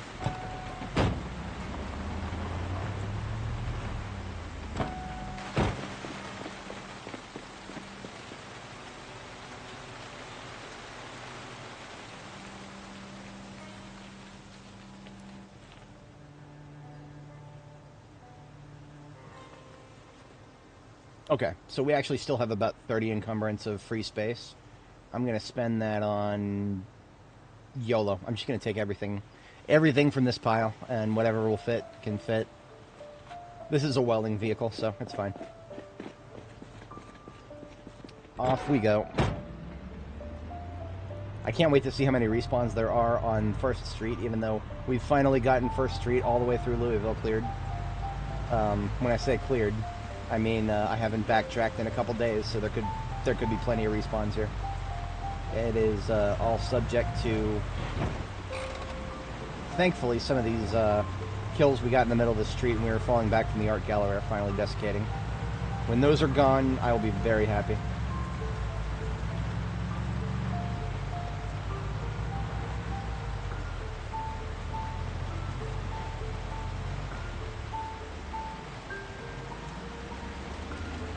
Shouldn't be hungry right now. I was eating peanut butter earlier. I'm hungry, and I shouldn't be. I ate a fair bit of pizza yesterday. Tried pizza with ranch sauce for the first time yesterday. Surprisingly, it's not all that different from regular pizza sauce in terms of just taste. I was rather surprised by that. I expected the taste to be significantly different. I don't know exactly why.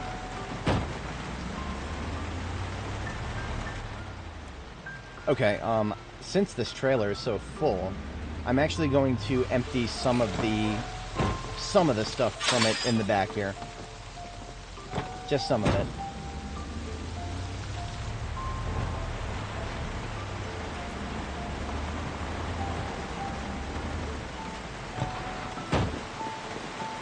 All the stuff that I know I have way too much of already at Jericho can just go on the floor here.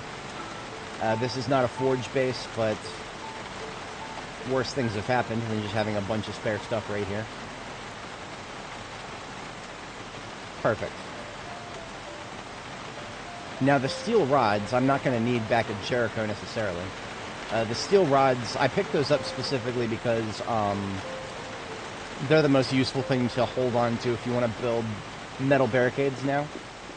I like the metal bar barricades better than the sheet barricades, because the sheet barricades, you can't even see through those. So I like to hold on to the... You can use multiple different resources to build them now. This is one of the only things they've added this for. I hope more come in the future, but you go to barricades, go to metal bar barricade, you can use iron bars, or steel rods. It should be that way for everything. But they've only added it for barricades, unfortunately, so... yeah, so the steel rods do come out. I don't know exactly how many I have at Jericho right now, but it's way more than I have here, so those can stay here. The pipes will go where they need to go. I don't have a destination for them explicitly yet.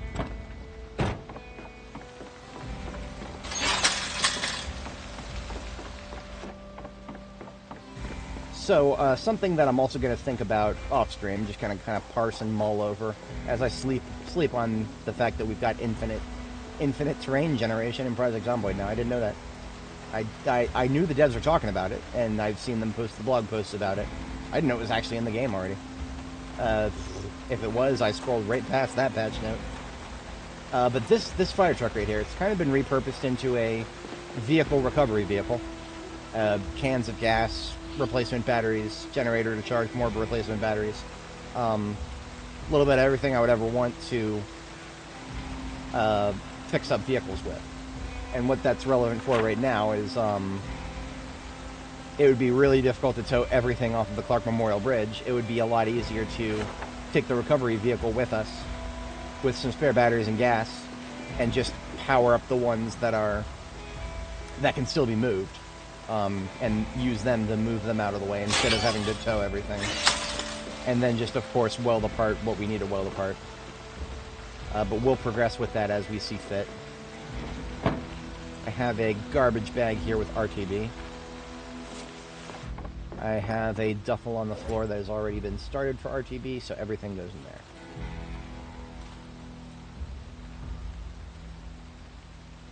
It would be somewhat unorthodox for me to end a stream at 1400 hours, so I will go ahead and spend a little bit of my remaining time on trying to see if I can secure a new... It's going to be a windshield and a hood, isn't it? I've already repaired this hood twice. It's going to be a new windshield and a hood. And probably a new front window as well.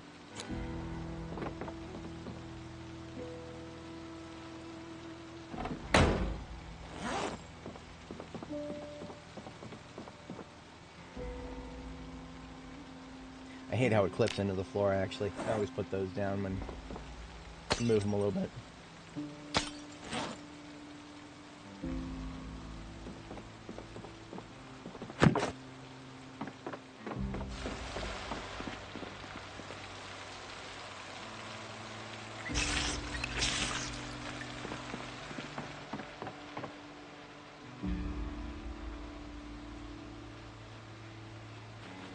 Alright, let's go see if we can find a little bit of glass work locally. If we can't, I'll literally just harvest some from one of my lesser used vehicles at the moment. I'm pretty sure we've got some decent parts actually in the... there's news vans I'm using as blockages for one of the apartment buildings down here. I'm pretty sure they've got some decent parts on them.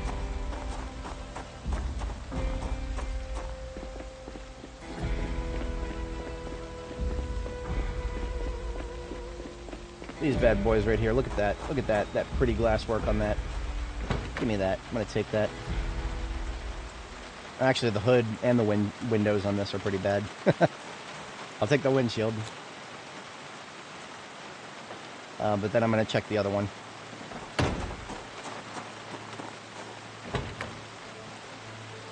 $77 on the front left. Worth it. 88 on the windshield. Got a new windshield, boys. Hood for this one and the other one is kind of subpar.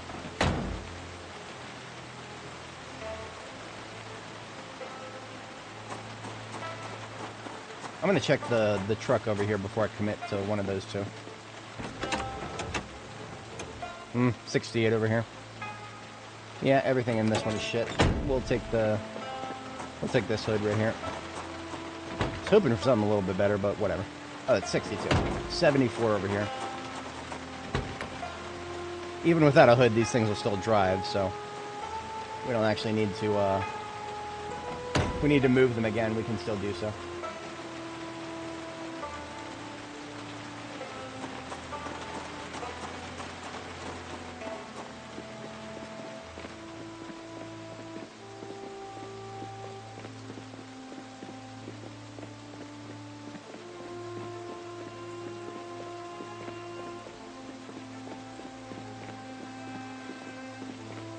I wish there was a way to clean up the charred remains of these Zeds.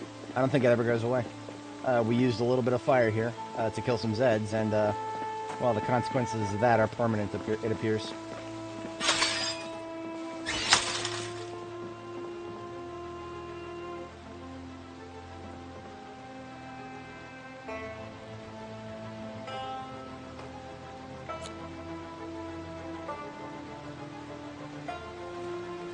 Huh, the rear door has actually taken some significant damage.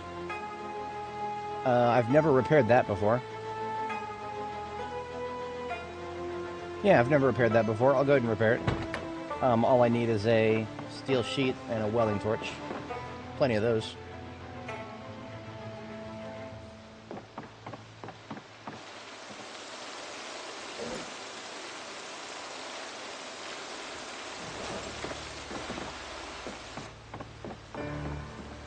If you're wondering what's going on with the sound, why the rain is randomly getting... I have no idea. Just some weird problem that the... It happens because we've sledgehammered out a bunch of walls that used to be here in this in the interior of this building here. I don't know why that has caused certain sounds to get much louder than they should be, but it has. And it only happens in certain spots, like when we're standing in the former bathroom right now. It's the worst here for some reason. I guess the new audio system just hasn't been built well enough in mind with the fact that players sometimes like the sledgehammer doors. Okay, we need 2 units from a welding torch to do that.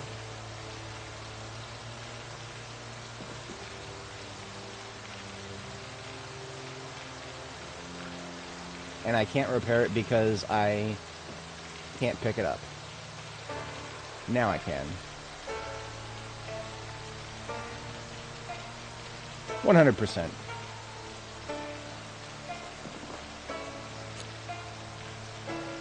Success. 77%, not bad for something that we found as a wreck. Seeing as we can never fix the glove box and heater. Nothing we'll ever be able to do about that. I think it is fine if I end the stream here. I think we've done good. Normally I like to end it in the morning, but seeing as it's rainy, it's the afternoon. That just means that I have plenty of time to get warmed up next time. And that's always a good thing. I will never complain about a little bit of time at the beginning to warm up. It's actually I sometimes feel bad if I have really good weather at the start and I'm not warmed up yet, and I don't have the ability to start fighting right away. So this is actually a great place to stop right here. We've accomplished great things. We've survived a crash, explored the edge of the map. More things tomorrow. Now, directly tomorrow, I don't know. I might play Dark Tide tomorrow. It's another zombie shooter. If you guys are here for zombie shooting, they're just in the grim darkness of the far future, and some of the zombies are mutants, chosen of Nurgle. Yeah, we will... It'll all depend on how well I feel tomorrow morning. But last thing we always do on stream is back up our save. Just because it crashed and backed itself up halfway through. Nah, we still back up here. So I go to Zomboid and backups, current save. This is part 66 of Annie Mae's journey through B42. And she is still going strong. I will not subject you guys to another copy and paste of a save file. But you can see that it will only take about 6 minutes, which is way faster than the game did it. Anyway, y'all have a good one. Peace out.